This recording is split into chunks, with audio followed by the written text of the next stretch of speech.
అందరికీ నమస్కారం. ఈరోజు మనం చెప్పుకోబోయే కథ పెద్ద కోడలి వేరు కాపురం. కథలోకి వెళ్ళబోయే ముందు మీరు కనుక మన ఛానల్ని ఫస్ట్ టైం చూస్తున్నట్లయితే తప్పకుండా మన ఛానల్ని లైక్ చేయండి, షేర్ చేయండి, సబ్స్క్రైబ్ చేయండి, బెల్ ఐకాన్ క్లిక్ చేసి ఆల్ అనే బటన్ని ప్రెస్ చేయడం మర్చిపోకండి. కథని ఎక్కడ స్కిప్ చేయకుండా వినండి. మరి కథలోకి వెళ్ళిపోదామా? కృష్ణమూర్తి పరిమళ దంపతుల గురించి చెప్పాలి అంటే మన గురించి మనం అనే తత్వం వీళ్ళదే. చివరికి కడుపును పుట్టిన బిడ్డలే అయినా, కన్నవాళ్లే అయినా మన తర్వాతే అనుకునే వ్యక్తిత్వాలు ఉన్నటువంటి మనుషులు. మనం భూమి మీద నడుస్తున్నాం అనేది మర్చిపోయి ఆశలు ఆకాశంలో ఉన్న భార్యాభర్తలు వీళ్ళు. ఉన్న ఒక లైఫ్ని లగ్జరీగా, హ్యాపీగా, ఏమాత్రం ఏ డబ్బున్న వాళ్ళకి తీసిపోకుండా, వాళ్ళు 1,00,000 రూపాయలు చీర కడితే మనం 10,000దైనా ఇమిటేషన్లో కట్టేసుకోవాలి. వాళ్ళు కోట్ల రూపాయల డైమండ్ సెట్స్ వేసుకుంటే మనం ఇమిటేషన్లోనైనా సరే ఒక 20,000లో సీజెడ్ సెట్ కొనుక్కొని వేసుకోవాలి. మనం లైఫ్లో పెద్ద పెద్ద ట్రిప్పులకి వెళ్ళలేకపోయినా మనం వెళ్ళగలిగిన ప్రతి ట్రిప్పుకి వెళ్ళి రావాలి అనుకుంటుంది పరిమళ. ఇక చాలామంది గర్ల్స్ దగ్గర నుంచి శాండ్విచ్ మసాజులు చేసే అమ్మాయిలతో సహా లైఫ్లో ఎంజాయ్ చేసేటప్పుడు వాళ్ళు అనుభవించేదేంటి? సుఖాన్నే. అదే సుఖం తన భార్యతోనే రకరకాలుగా తన భార్యనే మార్చుకొని తనే అనుభవిస్తే బయట కోట్లు లక్షలు పెట్టి ఎటు తన లైఫ్ ఎంజాయ్ చేయలేడు. కాబట్టి సపోజ్ ఇప్పుడు మనం ఒక బీచ్ వేకి వెళ్ళాము, అక్కడ భార్యాభర్తలు అలా బాక్సర్ వేసుకుని, అలా జస్ట్ బికినీ వేసుకుని మిగతా ఫారినర్స్ అందరూ ఎలా ఎంజాయ్ చేస్తారో మనం అలా ఇండియాలోనే ఎంజాయ్ చేసేస్తాం. అలాగే మిగతా వాళ్ళు ఎలాగైతే గనక అందమైన అప్సరసల్లాంటి అమ్మాయిల్ని, చిన్న చిన్న పొట్టి పొట్టి బట్టల్లో ఉండేటటువంటి అమ్మాయిల్ని బోల్డంత డబ్బులు పెట్టి గర్ల్స్ని, వ్యభిచారుల్ని పిలిపించుకొని సుఖపడతారు డబ్బున్న మగవాళ్ళు.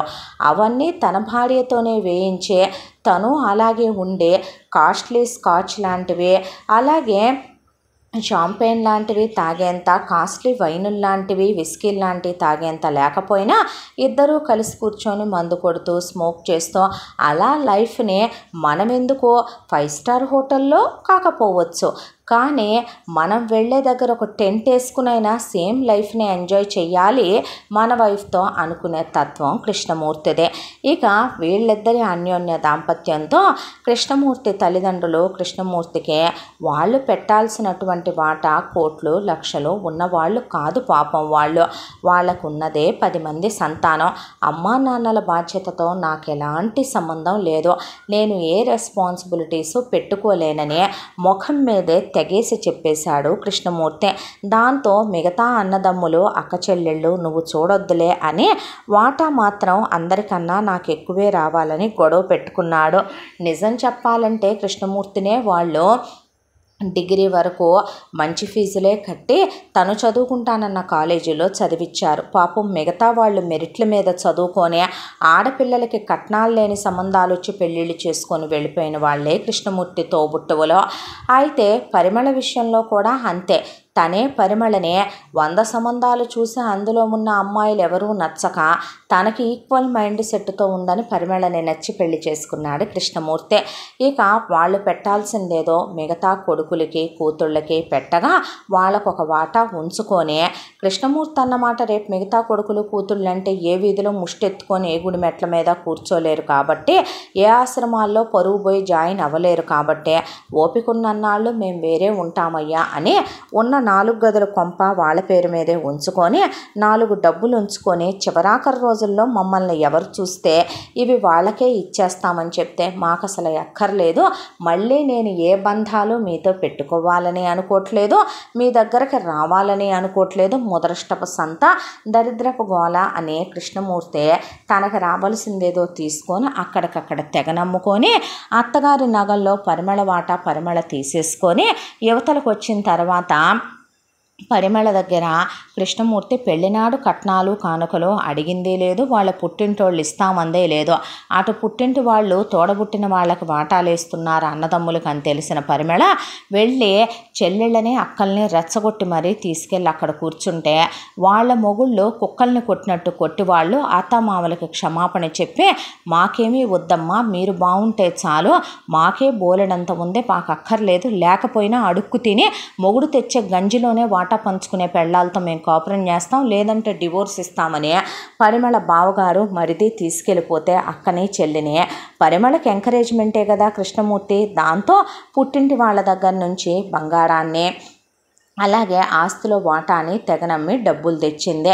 ఇక మొత్తానికి ఇటు అత్తగారి బంగారం అటు అమ్మగారు పెట్టిన బంగారం ఇది నేను ఎవ్వరికీ నా జీవితంలో నేను పోయే ఆఖరి రోజు దాకా నేను ఇవ్వను అని వాటిని చెడగొట్టేసి కొంత డబ్బులేయించి కొత్త కొత్త మోడల్స్ లాగా ఇక చేయించుకొని తాళి గొలుసు అలాగే చిన్న బ్లాక్ బీడ్స్ పెద్ద బ్లాక్ బీడ్స్ లావు గాజులు 4 సన్నగాజులు ఒక అరడజను, దాంతోపాటు ఒక హారం, ఒక 4 నెక్లెస్లు, ఒక 10 రకాల చెవిదిద్దులు, పాపడి బిళ్ళ, మోటీలు, చెంపస్వరాలు, జడబిళ్ళ, అలాగే నడుముకి నడుం గొలుసు, ఒక బాజుబందు, కాళ్ళకి బంగారు పట్టీలు, మెట్టెలు, తన వరకు మాత్రం ముక్కు పుడక బులాకి నత్తుతో సహా అన్నీ చేయించుకొని వాటిని ఏముంది డైలీ తను వేసుకునేటటువంటి శారీస్ మీదకి వేసేసుకుంటుంది. అవి నేను ఎవరికి ఇవ్వాలని అనుకోవట్లేదండి అంటే నేను ఎప్పుడురా నేను ఇమ్మన్నాను అని కృష్ణమూర్తి అనకుండా మొగుడికి కూడా పనిలో పని అని చెప్పి బ్రేస్లెట్ అలా కడియం, దాంతోపాటు ఒక చిన్న చైను పెద్ద చైను ఒక 5-6 ఉంగరాలు చేయించింది మొగుడికి. కృష్ణమూర్తిది సిటీలో ప్రైవేట్ ఉద్యోగం అయితే అమ్మి తెచ్చిన డబ్బులు ఎటు ఉన్నాయి, అద్దెళ్లల్లో వీళ్ళ శృంగారానికి హ్యాపీ లైఫ్కి కుదరట్లేదు. బాల్కనీలో ఎవడు చూస్తాడా అని పైన టెర్రస్ మీద ఎంజాయ్ చేద్దామంటే అది కామన్ టెర్రస్ అనే ఎదవ సోదిగా ఉంటుంది. దాంతో ప్రశాంతంగా ఉండాలని సిటీ అవుట్కట్స్కి తక్కువ రేట్ల కోసం వెళ్తాడు ఏ మధ్య తరగతి మానవుడైనా. వీళ్ళు ఏకాంతం కోసం వెళ్ళారు. అలా ఏకాంతం కోసం వెళ్ళి అక్కడ ఒక ల్యాండ్ తీసుకొని ఇల్లు కట్టుకున్నారు. ఆ ఇల్లు 2 పోర్షన్లో, ఆ 2 పోర్షన్లో కింద పోర్షన్ అద్దెకి పడేసి ప్రతి నెల ఆ వచ్చే అద్దెతో వీళ్ళు ఆ అద్దెని అలా దాచుకొని వాళ్ళకు కావలసిన ట్రిప్పులకో ఎంజాయ్మెంట్లకో ఉంటాయని చెప్పి కింద పోర్షను అద్దెకి ఇచ్చేసి పై పోర్షన్లో వీళ్ళుండేవాళ్ళు. స్పెషల్గా పైన వీళ్ళు ఏకాంతంగా గడపటానికి అసలు ఎవ్వరూ రావటానికి వీలు లేకుండా ఒక పెంట్ హౌస్ వేయించుకొని చాలా బ్యూటిఫుల్గా ఆ పైన టెర్రస్ని డిజైన్ చేయించుకున్నారు మొగుడు పెళ్ళాం. ఇక దాంట్లో స్పెషల్గా ఉంటాయి వీళ్ళకు ఒక డబుల్ కాటు, అలాగే ఒక టీవీ, ఒక ఫ్రిడ్జ్, దాంతోపాటు ఒక అటాచ్డ్ బాత్రూము, వీళ్ళు స్పెషల్గా వేసుకునేటటువంటి బుజ్జు పొట్టి బట్టలు, వీళ్ళు వేసుకొని చూసేటటువంటి వీడియోలకు సంబంధించిన పెన్ డ్రైవ్లు, సీడీలు, ఇక తోటకూర అన్నీ ఆ పైన పెట్టేసుకొని ఆ రూమ్ మాత్రం లాక్ చేసి విడి టైంలో మాత్రం ఆ పై పోర్షన్లో ఉండేవాళ్ళు. పరిమళ అసలు పనులేమీ చెయ్యదు. పరిమళ చేసేదల్లా చక్కగా ఇంట్లో పనమ్మాయి ఉంటుంది, తన పని తను చేసుకెళ్ళిపోవాలి. దానికి తోడు వంట తప్పదు కాబట్టి ఆ పొయ్యి దగ్గర గబా నుంచొని టకటకమని వండేసే వెంటనే స్నానానికి వెళ్ళి మేకప్ వేసేసుకుంటుంది. బట్టలమ్మాయి బట్టలు ఉతకటం ఐరన్ చేయటం ఆ అమ్మాయి పనే. ఇలా పని వాళ్ళు వచ్చి వాళ్ళ పనులు చేసుకొని వెళ్ళిపోతూ ఇలా తను మాత్రం ఎప్పుడు చూసినా అలా అసలు మనకి టీవీ సీరియళ్ళల్లో అలా ఆంటీల్ని చూపించినట్టు మేకప్ తీయకుండా అసలు నెయిల్ పాలిష్ పోకుండా స్వెట్ పట్టకుండా ఎప్పుడు మనిషి ఫ్రెష్గా ఫ్రిడ్జ్లో నుంచి తీసిన యాపిల్లా ఉంటుంది. కృష్ణమూర్తి అంతే, ఆఫీసులో స్వెట్ పట్టనివ్వడు. వెళ్ళేటప్పుడు నిజం చెప్పాలంటే అసలు ఏసీ క్యాబ్లో వెళ్తాడు ఆఫీస్కే, వచ్చేటప్పుడు అలాగే వస్తాడు. ఇంటికి రాగానే ఏసీ రూమ్లోకి వెళ్ళిపోవాలి. వెళ్ళటమే అసలు పెళ్ళాన్ని అలా హత్తుకుపోతాడు, అల్లుకుపోతాడు మనిషి. ఇలా చాలా క్లోజ్గా ఉంటూ వాళ్ళ లైఫ్ గురించి వాళ్ళు ఎన్ని ఎక్స్పెక్టేషన్స్ ఎన్ని డ్రీమ్స్ అంటే ఓ రేంజ్లో లైఫ్ని ఎంజాయ్ చేయాలి. ఏదో ఒక రోజుకి వరల్డ్ టూర్ మొత్తం తిరిగి రావాలి. తిరిగి వచ్చిన ప్రతి చోట కూడా వాళ్ళు శృంగారాన్ని ఎంజాయ్ చేసి రావాలనేది వీళ్ళ కోరిక. ఇక అమ్మా నాన్నలు ఇచ్చిన డబ్బుల్లో కృష్ణమూర్తి ఇల్లు కొనగా పరిమళ బంగారాన్ని మాత్రమే బంగారంగా మార్చింది కాబట్టి వాటా డబ్బులు తెచ్చిన వాటిల్లో కొంత చాలా జాగ్రత్త పడిపోయి రేపొద్దున రిటైర్మెంట్ లైఫ్కి ఎవడు పుట్టినా కూతురైనా కొడుకైనా మన్నెవడూ చూడ్డండి, మన జాగ్రత్తలో మనం ఉండొద్దా చెప్పండి అని పరిమళ అంటాం. నేను అసలు ఎప్పుడో అనుకున్నాను రా పరి, నువ్వు చెప్పేదేముందే అని చెప్పి ఎత్తుకెళ్ళి మ్యూచువల్లో డబుల్ త్రిబుల్ అలా పెరుక్కుంటూ పోయేలా ఒక 20 ఏళ్లకి మ్యూచువల్లో పడేశాడు కృష్ణమూర్తి. దాంతో అవి అలా పెరుగుతూ వెళ్ళిపోతున్నాయి. ఇద్దరికి హెల్త్ ఇన్సూరెన్సులు చేయించుకున్నారు. అంతవరకు ప్లానింగ్ బాగానే ఉంది. ఇక పరిమళ వెంటనే గర్భవతి అయ్యింది. అయ్యో అనుకొని బర్త్ కంట్రోల్ యూస్ చేస్తుంటే అది ఫెయిల్ అయ్యి వచ్చిన కడుపు అది. అయితే ఆ కడుపు రావటం వల్ల పరిమళకి కాస్త హెల్త్ సిక్ అయింది. హెల్త్ సిక్ అవటంతో పరిమళ ఇక్కడుంటే కుదరదు, చేసేవాళ్ళు కావాలి కదా, కృష్ణమూర్తి చేయలేకపోతున్నాడు అనే దాంతో కృష్ణమూర్తిని దూరం పెట్టి శృంగారానికి పుట్టింటికి వెళ్ళక కాన్పులు వాళ్ళయ్యే కాబట్టి వాళ్ళ మీద ఖర్చు తోసేయాలి కాబట్టి పరిమళ అటు వెళ్ళింది. వెళ్తే కొడుకు పుట్టాడు. శేఖర్ అని పేరు పెట్టారు. శేఖర్ అంటే ఇద్దరికి ఇష్టం ఉండదు. అందాలు బిగుతులు తగ్గుతాయని పిల్లలు పుట్టంగానే పాలు ఇవ్వకుండా ట్యాబ్లెట్లు వేసేసుకోమన్నాడు కృష్ణమూర్తి. పిల్లాడిని 3 సంవత్సరాల వయసు వచ్చేంత వరకు పెంచిచ్చేసేయమని పురుట్లో పిల్లాడినే అమ్మా నాన్నల దగ్గర వదిలేసి వచ్చింది పరిమళ. ఇక దానికి తోడు పిల్లాడంటే ఇద్దరికీ ఎందుకు ఇష్టం ఉండదంటే అసలు వాడు అనుకోకుండా వచ్చిన కడుపు తీయించటానిక కుదరలేదు. వాడు కడుపున పట్టం వల్లే తన ఆరోగ్యం పాడైంది ఒకటి, మొగుడికి దూరం అవ్వాల్సింది ఒకటి, మొగుడు పొందలేకపోయింది ఒకటి. రెండోది కృష్ణమూర్తి పెళ్ళానికి దూరం అవ్వాల్సి వచ్చింది. పెళ్ళాంతో శృంగారంలో పాల్గొనటం కుదరలేదు. డాక్టర్లు వైఫ్ అండ్ హస్బెండ్ దూరంగా ఉండాలన్నారు. అందువల్ల పెళ్ళాం దూరం పెట్టేసింది అదొకటే. మరొకటి ఆ పుట్టిన పిల్లాడు శేఖర్కి కృష్ణమూర్తి తండ్రి పోలిక, అలాగే కృష్ణమూర్తి అక్క చెల్లెళ్ళ పోలికలు వచ్చాయి శేఖర్కే. పరిమళకు అసలు నచ్చడవాడు. కృష్ణమూర్తికి పెళ్ళానికే నచ్చలేదంటే తనకు మాత్రం నచ్చుతాడా? అసలు నచ్చని పిల్లాడు వాడు. ఆ తర్వాత మాత్రం శేఖర్ని 3 సంవత్సరాల దాకా పెంచి అమ్మమ్మ తాతయ్య తీసుకొస్తే ఇంకో 2 ఏళ్ళు ఉంచుకోమని తోలేసిందే. తోలేసిన తర్వాత వాళ్ళు పాపం పసివాడు ముద్దుగా ఉన్నాడు. పిల్లాడిని ఆ ఉన్నన్నాళ్ళు మాత్రం వాళ్ళు ఒళ్ళో కూర్చోబెట్టుకొని మంచి బుద్ధులు నేర్పుతున్నాం అనుకొని పిల్లాడికి తగని మెతకదనాన్ని నేర్పి చచ్చారు వాళ్ళు. ఆ తర్వాత 5 ఏళ్ల పిల్లాడిని తీసుకొస్తే ఒక చిన్న కాన్వెంట్ చూసి స్కూల్లో పడేసింది పరిమళ. ఆ తర్వాత ఇక శేఖర్ తర్వాత రవి పుట్టాడు. రవి తర్వాత శిరీష పుట్టింది. శిరీష తర్వాత వాసు పుట్టాడు. వాసు తర్వాత హారిక పుట్టింది. శేఖర్ నచ్చడు కానీ పరిమళ కృష్ణమూర్తికి మిగతా 4 పిల్లలంటే పంచప్రాణాలు. ఎందుకంటే రవి పరిమళ నోట్లో నుంచి ఊడిపడినట్టు ఉంటాడు. అందగాడు నా చిన్న కొడుకని, మేమిద్దరం పౌర్ణమి రోజు కలిసిన గుర్తుగా వాడు పుట్టాడని. ఆ తర్వాత ఇక శిరీష విషయానికి వస్తే కృష్ణమూర్తి పోలికని జిరాక్స్ దించేసిందనే. దానికి తోడు వాళ్ళిద్దరూ ఒక ట్రిప్పుకి వెళ్తే ఆ ట్రిప్పుకి వెళ్ళొచ్చిన ఫలితంగా అసలు అక్కడే వాంతులు చేసుకొని పరిమళ కడుపుతో వచ్చేసరికి శిరీష్ అంటే చాలా ఇష్టం. ఆ తర్వాత వాసు అన్న, ఆ తర్వాత హారిక అన్న కూడా వాళ్ళ ప్రేమకు గుర్తులుగా పుట్టారని చాలా చాలా ఇష్టపడేవాళ్ళు. శేఖర్ని సాదాసీదా బళ్ళు ఇసిరేసారే కానీ వాళ్ళ మిగతా 4 పిల్లల్ని మాత్రం కాస్త మంచి స్కూళ్ళల్లోనే చదివించారు. అయితే శేఖర్ విషయానికి వస్తే అలా శేఖర్కి 5వ తరగతి అయిపోయి 6వ తరగతికి వచ్చేసరికి ఒక ఆయన అనుకోకుండా శేఖర్ బాగా చదువుతాడు. దాంతో ఆ ప్రిన్సిపల్ సారు బాబు చాలా బాగా చదువుతాడు సార్ అని చెప్తే ప్రతి సంవత్సరము కూడా ఆయన ఒక జమీందారు స్కూల్లో బాగా చదివే పిల్లల్లో నుంచి ఒక 10 మంది పిల్లల్ని సెలెక్ట్ చేసి వాళ్ళ చదువులు పూర్తయ్యేంత వరకు ఆయనే ఫీజులు కట్టి చదివించడం ఆయనలో ఉన్న మంచితనం. ఆ సంవత్సరం తీసిన 10 మంది పిల్లల లాటరీ పేర్లో శేఖర్ది వచ్చిందే. దాంతో దరిద్రం వదిలిపోయింది. ఇప్పుడు దాకా వీడికి నెలకు 100-150 కట్టాల్సి వచ్చింది.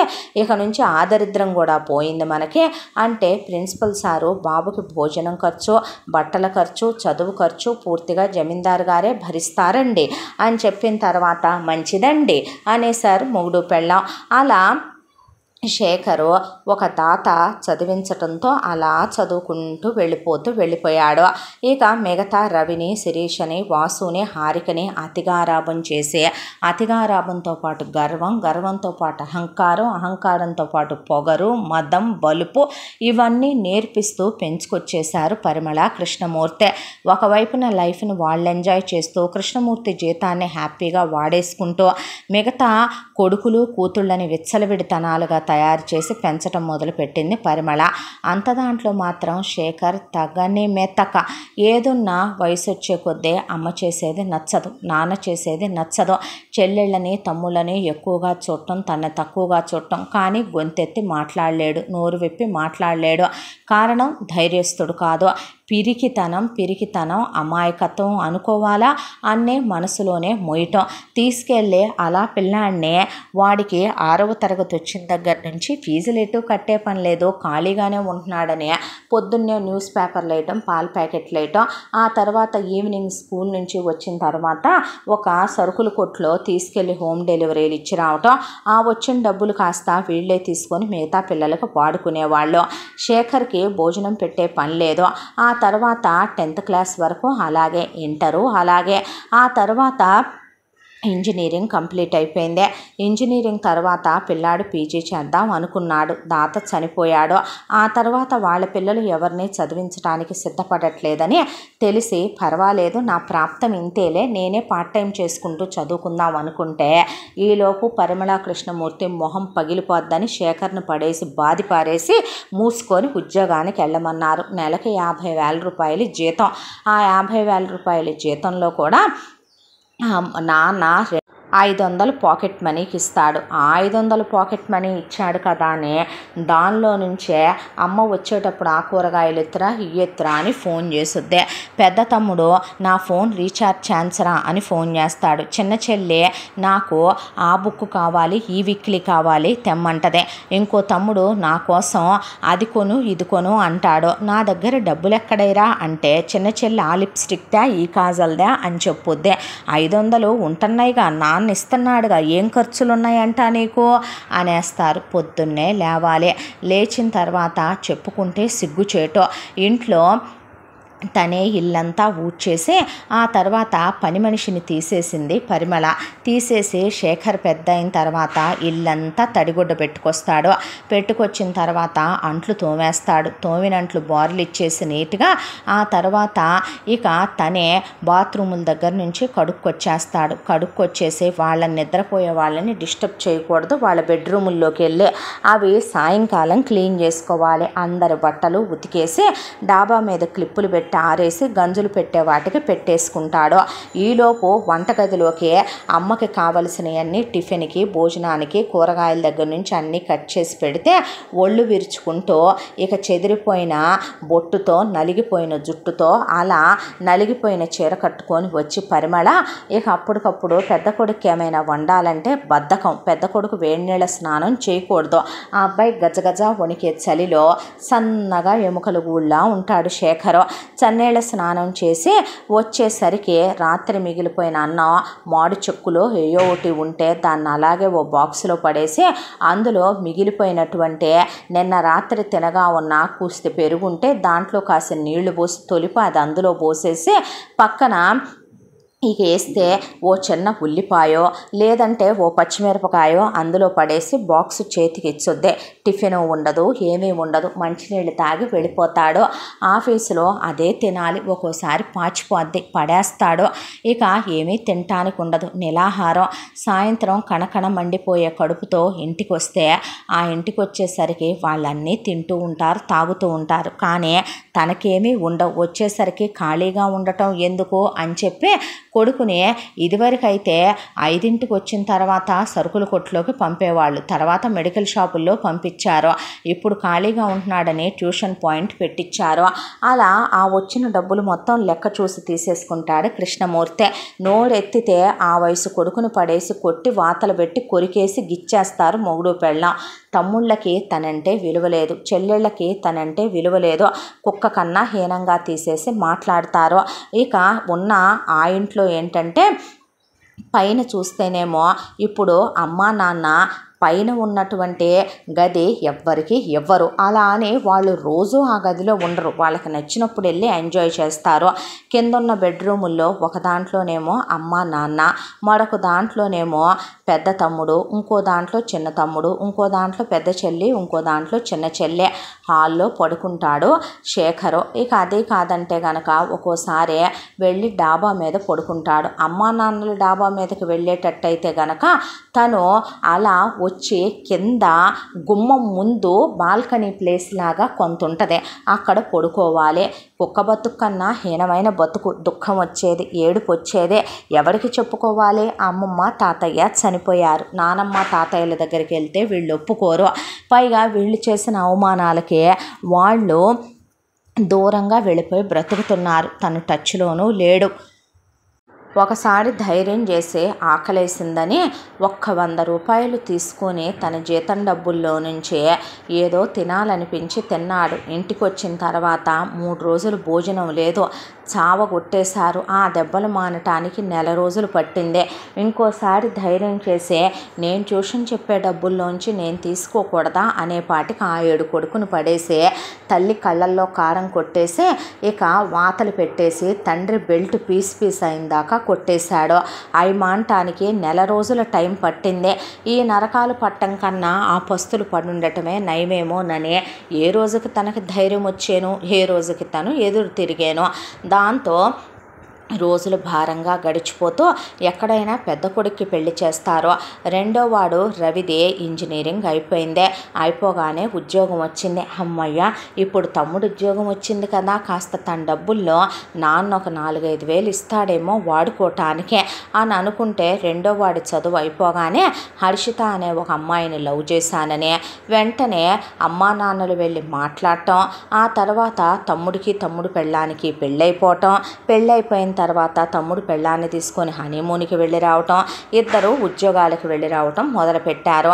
ఆ తర్వాత జీతం ఇస్తారేమోనంటే అమ్మా నాన్న వాళ్ళ జీతాలు అడగరే, పోనీ వాడే ఇస్తాడేమోనని చూస్తే ముందేమో పెళ్ళైన కొత్త అన్నారు, ఒక 6 నెలలు ఇవ్వలేదు. ఆ తర్వాత ఒక 6 నెలలు మేము ట్రిప్పులకి వెళ్ళి ఎంజాయ్ చేయాలన్నారు, సంవత్సరం ఇవ్వలేదు. ఆ తర్వాత చూస్తేనేమో ఇక తమ్ముడు పెళ్ళానికి ఒక రోజున గుడ్ న్యూస్, ఉద్యోగం ఊడింది అని. ఎందుకు ఊడింది ఉద్యోగం అంటే నీకు చెప్పాలా అన్నాడు రవి. మరి చెప్పక ఏం చేస్తావురా అని శేఖర్ అంటే, హర్షిత మా కొలీగ్స్లో ఎవడో ఒకడితో చిట్ చాట్ చేస్తుంటే వాడు ఆఫీస్లో వచ్చి చేయబట్టుకొని మిస్బిహేవ్ చేశాడు, దాంతోనే నేను వాడిని కొట్టాను. మధ్యలో మేనేజర్ వస్తే మేనేజర్ మీద కూడా చేసుకోవాల్సి వచ్చింది. దాంతోనే ఉద్యోగంలోంచి ఇద్దరిని తీసేశాడు. తీసేస్తే వేరే జాబులు చూసుకోండి, జాబులు చూసుకోమంటే అక్కడ ఏమైనా వెంటనే ఉన్నాయి అనుకుంటున్నావా ఏంటి అంటే, పోనీ మా ఆఫీస్కి రండిరా ప్లేసెస్ ఉన్నాయి. అబ్బో నువ్వు చేసే ఆ డొక్క ఆఫీసులో మేము అస్సలు చేయలేం బావా అని మొగుడు పెళ్ళాం ఇంట్లో కూర్చోవటం. అమ్మా నాన్నల్ని వెళ్ళమని చెప్పండి అమ్మా, చెప్పండి నాన్న అంటే, నీలా అడ్డమైన అలగా ఉద్యోగాలు వాడు చేయలేడురా, వాడు రాచబిడ్డ, వాడు క్లాస్గా పుట్టి క్లాస్గా పెరిగి క్లాస్గా చదువుకొని క్లాస్గా పెళ్లి చేసుకున్నాడు, వాడి వల్ల కావు అలాంటివి అన్నారు. ఇంట్లో ఉండే మనిషి సుఖానికి అలవాటు పడతాడు, పొద్దస్తమానం పెళ్ళాంతో బెడ్రూముల్లో ఉండటం, బయటికి వెళ్ళి తిరిగి రావటం, ఎంజాయ్ చేయటం, సినిమాలు షికార్లకు వెళ్ళి రావటం, దానికి తోడు పడగదిలో సుఖాన్ని అనుభవించటం. కొన్ని రోజులకి బద్ధకం వచ్చి పూర్తిగా ఉద్యోగానికే వెళ్లకుండా ఇంట్లోనే ఉండిపోవటం మొదలుపెట్టారు. అదేమిటని అడిగితే, పెద్ద పోషిస్తున్నావులే నువ్వే మూసుకోమని తమ్ముడు. ఏంటి బావా ఏదో నువ్వు కోట్లో లక్షలో మాకు ఇచ్చేస్తున్నట్టు అంత ఇదైపోతావు, పెట్టే ముద్దకు కూడాను, మరీ ఓవర్ యాక్టింగ్ ఎక్కువ అనిపించట్లేదు నీకని. తల్లిదండ్రులు మర్యాద ఇవ్వనప్పుడు తోడబుట్టిన వాళ్ళు మర్యాద ఇవ్వనప్పుడు వాళ్ళని చేసుకునే వాళ్ళు ఆటోమేటిక్గా మర్యాద ఇవ్వరు ఎవరికి. పెద్ద కొడుకుగాను తనకు ఆ ఇంట్లో విలువ లేదు, కేవలం ఒక డబ్బులు సంపాదించే మిషన్గా మాత్రమే. మరదలు వచ్చిందన్న మాటే కానీ కనీసం అటు పని ఇటు అందుకునేది ఉండదు. మరదలు అడుగు లంగాల దగ్గర నుంచి బ్రాసరీల వరకు తనే ఉతికే ఆరబెట్టాలి. అలాగే మరదలు బావా ఈరోజు చెప్పులు కుట్టించుకురా, బావా శానిటరీ నాప్కిన్స్ తీసుకురా అన్నట్టు మీ తమ్ముడివి సేఫ్టీలు అయిపోయినాయి, వచ్చేటప్పుడు మర్చిపోకుండా తీసుకురా ఇలా చెప్పుద్దే శేఖర్కే. ఏది ఆ ఇంట్లో తప్పు అనుకోకూడదు, ఎందుకంటే ఆ ఇంటికి పెద్ద పాలేరు తను. ఇంట్లోకి సరుకులు కావాలన్న దగ్గర నుంచి కూరగాయలు తెచ్చేంత వరకు, ఇంట్లోకి ఎవరెవరికి ఏ అవసరాలు ఉన్నాయన్న దగ్గర నుంచి, టైలర్ షాప్కి వెళ్ళి అమ్మ బట్టలు కొనుక్కొచ్చిన దగ్గర నుంచి, నాన్నకి అండర్వేర్లు తెచ్చిన దాకా, తమ్ముళ్ళకి రీఛార్జీలు చేయించిన దగ్గర నుంచే, చెల్లెళ్ళకి కావలసినటువంటి వస్తువులు కొనుక్కొచ్చిన దాకా ఆడపని మగ పని అనేది సిగ్గు శరం మానాభిమానాలు విడిచేసి తను చెయ్యాలి. చెయ్యకపోతే ఆ ఇంట్లో కుదరదు, ఎందుకంటే వాళ్ళు తన్ని చేసుకుంటారో అమ్మా నాన్నలే కొడతారు, రేపొద్దున వాళ్ళతో కూడా కొట్టించుకోవాలి, ఉన్న ఈ విలువ కూడా ఉండదనే శేఖర్ మాట్లాడేవాడు కాదు. ఇలా రోజులు గడిచిపోతూ ఈలోపు పెద్ద తమ్ముడు పెద్ద మరదలు ఇహ పూర్తిగా ఉద్యోగాలకు వెళ్ళటం మానేసి తన మీద పడి బ్రతకటం అలవాటు చేసేసుకున్నారు. రెండో చెల్లెలకి ఒక సంబంధం చూసి అమ్మా నాన్నలు పెళ్లి చేశారు. అబ్బాయిది సాఫ్ట్వేర్ ఉద్యోగం. నిజం చెప్పాలంటే చాలా మంచోడు. తండ్రి లేడు, తల్లి మాత్రమే ఉంది. ఎప్పుడో ఆ అబ్బాయి 2-3 సంవత్సరాల పిల్లాడప్పుడు తండ్రి పోతే తల్లి మరో పెళ్లి చేసుకోకుండా ఆ అబ్బాయిని, ఆ అబ్బాయితో పాటు వాళ్ళకి కాస్త తినాగొడవ బాగానే ఉంది. ఆ 4 రూపాయల ఆస్తిని ఆవిడ కాపు కాచుకుంటూ పిల్లాడిని పీజీ వరకు చదివించుకొచ్చింది. దాంతో బలరాంకి మంచి ఉద్యోగం ఉంది, దాంతోపాటు సొంత ఇల్లు, కారు, బైకు. ఇక వాళ్ళే శిరీషకి ఒక 15 తులాల దాకా బంగారం కూడా పెట్టారు. బలరాం చాలా మంచోడు వ్యక్తిగతంగా. నిజం చెప్పాలంటే మనిషిది ముక్కుసూటి తత్వమే అయినప్పటికీ కూడా బలరాంకి పరిమళ కృష్ణమూర్తి యాటిట్యూడ్లు, శేఖర్ అమాయకత్వం, ఒకవైపున రవి హర్షిత, అలాగే వాసు హారికల బిహేవియరు అంతగా నచ్చదు. అయినా మనకు అనవసరం అనే దాంతో ఏం మాట్లాడ్డో. శిరీష ఏమంటా కాపురానికి వెళ్ళిందో కానీ అప్పటి వరకు బాగానే ఉన్న బలరాం తల్లి కాస్త హెల్త్ పాడయ్యి మంచం పట్టింది. కోడలుగా అత్తగారిని చూసుకోవాల్సిన బాధ్యత ఎవరిదే? కాస్త నువ్వు అమ్మని చూసుకో, నేను జాబ్కి వెళ్ళి రావాలి, పనమ్మాయి వస్తుంది, ఇంటి పని చేస్తుంది, అంతకైతే నువ్వు ఇంకో పనమ్మాయినో వంటమ్మాయినో పెంచుకో, కానీ అమ్మకు కాస్త తోడుగా ఉండు, నాకు అక్కచెల్లెళ్ళు అన్నదమ్ములు లేరు కదా, నేను ఒక్కనే కదా అని ఎంతో ప్రేమతో బలరాం చెప్తే, అనాథ కుక్కలన్నీ ఉండాల్సిందే అనాథ శరణాలయాల్లో, ఇలాంటి రోగిష్టి వాటన్నిటికీ సేవలు చేస్తే నాకు రోగాలు వచ్చి నిద్రలు లేక కళ్ళ కింద డార్క్ సర్కిల్స్ వచ్చి నా అందం తగ్గిపోద్ది. అయినా పొద్దున్నుంచి సాయంత్రం దాకా ఇలాంటి వాటికి పాచి పనులు చేయటానికి, కూలి పనులు చేయటానికి, ఇలాంటి రోగిష్టి వాటికి సేవలు చేయటానికి చేసుకున్నావా ఏంటి నువ్వు నన్ను? నాకేం కర్మ, నేనెందుకు చేస్తానో? తీసుకెళ్ళి దీన్ని ఏ గుడి మెట్ల దగ్గరో వదిలేసే, అలా కాదనుకో తీసుకెళ్ళి ఏ ముష్టోళ్ళ పక్కనో వదిలే, ఈ ముష్టి ముండను కూడా అనేపాటికి బలరాం శేఖర్ లాగా భయపడే రకం కాదు. శిరీషని అక్కడి నుంచి కొట్టుకుంటూ తీసుకొస్తే జుట్టు పట్టుకొని పుట్టింటికి వచ్చిందాకా బాది పారేసుకుంటూ తీసుకొచ్చి ఇక పరిమళ కృష్ణమూర్తి మీద ఇసిరేసి, కూతుర్ని కనంగానే సరికాదు, ఆడలక్షణాలతో పెంచటం చేత కావాలి. ఏం పెంపకం పెంచారు మీ కూతుర్ని మీరు? అసలు ఇది ఆడదేనా? దీని దగ్గర ఆడలక్షణాలు ఉన్నాయా? దీనికి అత్తగారికి మర్యాద ఇవ్వటం చేత కాదు, భర్తకి గౌరవం ఇవ్వటం చేత కాదు, ఇలాంటి దానికి పెళ్ళెందుకు, మొగుడెందుకు? ప్రతి రాత్రి ఒక మగాడి అవసరం ఉందనా? ఒక మగాడు సుఖపెట్టాలనా అని ఒకవైపున పరిమళ కృష్ణమూర్తిని తిట్టు తిట్టకుండా తిట్టి ఆ కూతుర్ని అక్కడే వదిలేసి వెళ్ళిపోయాడు బలరాం. వెళ్ళిపోయిన తర్వాత శేఖర్ గుండెల మీద రాయి పడిందే. ఒక్కటన్నా తగ్గిందిలే, చాకిరి తగ్గింది, ఒక్కటన్నా తగ్గిందిలే, కాస్త 1 రూపాయి చేతిలో మెదులుద్దేమో అని అనుకుంటుంటే మళ్ళీ వచ్చి పడింది శిరీష. నీ మొగుడి దగ్గరికి కాపురానికి వెళ్లకుండా ఏంటే ఈ పనులు నువ్వు అంటే, వాడే చచ్చినట్టు నా కాళ్ళ దగ్గరికి వస్తాడు అని శిరీషకు ఒక చండాలమైన అలవాటు ఉంది. తను ఒక 11 ఏళ్ల పిల్లప్పుడే మెచ్యూర్ అయింది. అప్పటి నుంచే సెక్స్ పుస్తకాలు చదవటం, వాటికి సంబంధించిన వీడియోలు చూడటం, చండాలంగా వాటిని చూసి ఒక్కటే గదుల్లో పడుకొని అసభ్యంగా బిహేవ్ చేస్తూ ఉంటుంది. ఆ విషయం శేఖర్కి తెలుసు, అమ్మా నాన్నలకి తెలుసు, మిగతా ఫ్యామిలీ మెంబర్స్కి తెలుసు. వాళ్ళందరూ అసలు ఏమీ పట్టించుకోనట్టే ఉంటారు శిరీష విషయంలో. శేఖర్ భయం ఏంటి? ఇప్పటి వరకు మొగుడనేవాడు ఒంటి మీద చెయ్యటం, సెక్సులు లాంటివి లేవు, కానీ ఇప్పుడున్నాయి. వచ్చి పుట్టింట్లో కూర్చుంటే ఏదైనా జరగడాంది జరిగి ఏదైనా తప్పుకి దారి తీస్తే అమ్మా నాన్నలో నిమ్మక నీరెత్తినట్టు కూర్చున్నారు. దాంతో దాన్ని కాపురానికి పంపించండి నాన్న అలా పుట్టింట్లో ఉంచుకోవటం మీకే కరెక్ట్ కాదు అని చెప్పేసరికి ఒక రోజున ఎప్పటివాడో తన క్లాస్మేట్ అయిన ఒకడిని తీసుకొని చెల్లెలు సినిమాకని పొద్దున ఎప్పుడో మ్యాట్నీకని వెళ్ళింది. నెక్స్ట్ డే మధ్యాహ్నం 3 గంటలకి ఇంటికి వచ్చేసరికి పరిమళ కృష్ణమూర్తికి కూడా భయం అనిపించింది. లేనిపోయింది ఇది లేచిపోయినా లేచిపోద్ది అనే దాంతో అల్లుడికి సారీ చెప్పి వియ్యపురాలకి సారీ చెప్పి కూతురు చేత సారీ చెప్పించే ఇక వదిలిపెట్టి వచ్చారు. అయితే ఒక 10 రోజుల పాటు మొగుడుతో డే అండ్ నైట్ కాపురం చేసి ఆ తర్వాత మళ్ళీ యథావిధిగానే మొదటికి వచ్చేసింది. మొదటికి రావటం సంగతి అట్లా ఉంచి బలరాంకి ట్రిప్కి వెళ్ళాల్సిన పని వచ్చింది ఒక 10 రోజుల పాటు. దాంతో వాళ్ళ అమ్మ చేత ఇంట్లో పని వాళ్ళని తీసేయించి ఆవిడతో పాచి పనులన్నీ చేయించి ఆ పనులు చేసేసరికి అలవాట్లేని ఆవిడకి జ్వరం వచ్చి మూలన పడితే ఆవిడకి ట్యాబ్లెట్ లేకుండా తిండి పెట్టకుండా నీళ్ళు ఇవ్వకుండా ఫ్రెండ్స్ని పిలిచి వాళ్ళతో ఇంట్లోనే డిస్కోలు పెట్టుకొని ఫుడ్ ఆర్డర్లు పెట్టి ఒకవైపున అశ్లీలమైన బట్టలు వేసుకొని వాళ్ళతో తప్పతాగి చిందులు వేస్తూ బలరాం వచ్చే టైంకి ఆవిడది పోయే ప్రాణం వచ్చే ప్రాణం అన్నట్టు ఆవిడ కొన ఊపిరితో మిగిలేసరికి ముందు తల్లిని తీసుకెళ్ళి అంబులెన్స్ ఎక్కించి హాస్పిటల్లో జాయిన్ చేస్తే డాక్టర్లు మీరు మనుషుల పశువుల ఆ వయసు మనిషి చేత అంత చాకిర్లు చేయిస్తారా? ఆ వయసు మనిషికి బీపీ షుగర్ ఉంటే ట్యాబ్లెట్లు వేయొద్దా? టైంకి భోజనం పెట్టొద్దా? తల్లిదండ్రుల్ని చూసుకోలేనప్పుడు ఏ హోముల్లోనో చేర్చినా వాళ్ళైనా టయానికి అంత ముద్ద పెడతారో ఇళ్లల్లో ఉంచి ఇలా పస్తు నుంచి చంపేద్దాం అనుకుంటున్నారా అనే తిట్టకుండా డాక్టర్లు తిట్టేపాటికే అసలే బలరాంకి కోపం ఎక్కువ. దానికి తోడు శిరీష చేసింది తప్పు అనకూడదు. అది తప్పున్నారా? చాలా పెద్ద తప్పు.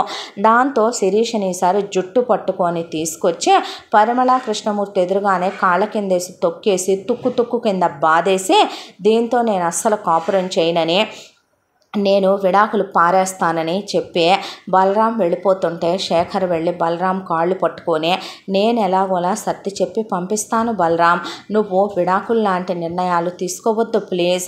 అదే ఆడదే అహంకారం ఎక్కువ ఒప్పుకుంటాను నేను, కానీ నువ్వు విడాకులు ఇచ్చేస్తే దాని జీవితం కుక్కలు చింపిన విస్తరవుతుంది. నీకేమైంది? మగాడు ఇంకో పెళ్లి చేసుకోవచ్చు, కానీ దాని బ్రతుకు ఏమైపోద్దో ఆలోచించంటే శేఖర్ నేను ఒక మాట అడగనా అన్నాడు బలరాం. ఏంటి అంటే జీవితంలో ఒక్కసారైనా నువ్వు మగాడినని నువ్వు స్నానం చేసేటప్పుడు వాష్రూమ్కి వెళ్ళేటప్పుడు కాకుండా మిగతా టైముల్లో కూడా నీకు ఒక మగతనం అనేది ఉంటుంది. అంటే భార్యతో కాపురం చేసే మగతనం కాదు, మగాడికి గుండెల నిండా దమ్ము ఉండాలి, మాట్లాడే ధైర్యం ఉండాలి, తెగింపు ఉండాలి. అవి ఒకసారి ఎలా ఉంటాయో మీ ఇంట్లో వాళ్ళకి చూపించు నువ్వు ముందు అని ఇవ్వనులే విడాకులు, కానీ ఎక్కువ టైం కూడా ఇవ్వను గుర్తుపెట్టుకో అనే 1 సంవత్సరంలోపు అది వచ్చిందా వచ్చుద్దే, వచ్చి మా అమ్మ కాళ్ళు పట్టుకొని సారీ చెప్పి కాపురం చేసిందా చేసుద్దే, లేదంటే గనక దీనికి విడాకులు ఇవ్వటంతో పాటు నేను ఇంకొక అమ్మాయిని పెళ్లి చేసుకొని సంవత్సరం తిరిగేసరికి మా అమ్మ ఒళ్ళో మనవణ్ణి పెట్టకపోతే నేను మగాడినే కాదని ఛాలెంజ్ చేసి వెళ్ళాడు బలరాం. దాంతో తల పట్టుకొని కూర్చొని ఏం పిచ్చి పనులే ఇవన్నీ కూడాను, అసలు అలాంటివన్నీ చెయ్యొచ్చా నువ్వు అంటే నోరు ముయ్యరా, వయసులో ఉన్న పిల్ల చిన్నపిల్ల అయినా అడ్డమైన వాటికి సేవలు చేయటానిక మా కూతుర్ని మేము వాళ్ళ ఇంటికి ఇచ్చి చేసి పంపించిందే, పనికి మాలిందే, అది పోనన్నా పోవట్లేదు, అది పోతే నా కూతుర్ని ప్రశాంతంగా కాపురానికి పంపుకోవచ్చు అంటే ఏంటి నాన్న, అంటే ఏంటమ్మా దాంది తప్పని చెప్పి కాపురానికి పంపరా మీరు అంటే ఇంకా నయ్యంలే నేను వెళ్తానని నీకు చెప్పానా ఏంటి, అంత బరువైపోయానా ఏంటి, మరీ ఓవర్ యాక్టింగ్ చేయబాకరా, నువ్వు తీసుకొచ్చిచ్చే ఎంతోటి జీతానికి ఏదో పెద్ద ఇదైపోతున్నావు, ఆశా లేకు. వాడే వచ్చి నా కాళ్ళు పట్టుకొని వాడమ్మనే వాడు అనాథాశ్రమంలో చేర్చి వాడి ముక్కు నేలకు రాసి వాడమ్మా నాన్న కాళ్ళు పట్టుకొని క్షమించమని అడిగి వాడు బాబు బిచ్చం అమ్మ బిచ్చం నువ్వు రమ్మనమంటేనే నేను వెళ్ళి వాడితో కాపురం చేస్తా, లేకపోతే నేను చచ్చినా చేయనని కూర్చుంది శిరీష. దాంతో తల వాసిపోయి తల పగిలిపోయి తలకాయ పట్టుకొని కూర్చున్నాడు శేఖర్. ఈ ఇంతకాలంలో శేఖర్కి 30 ఏళ్ల వయసు కూడా వచ్చేసింది.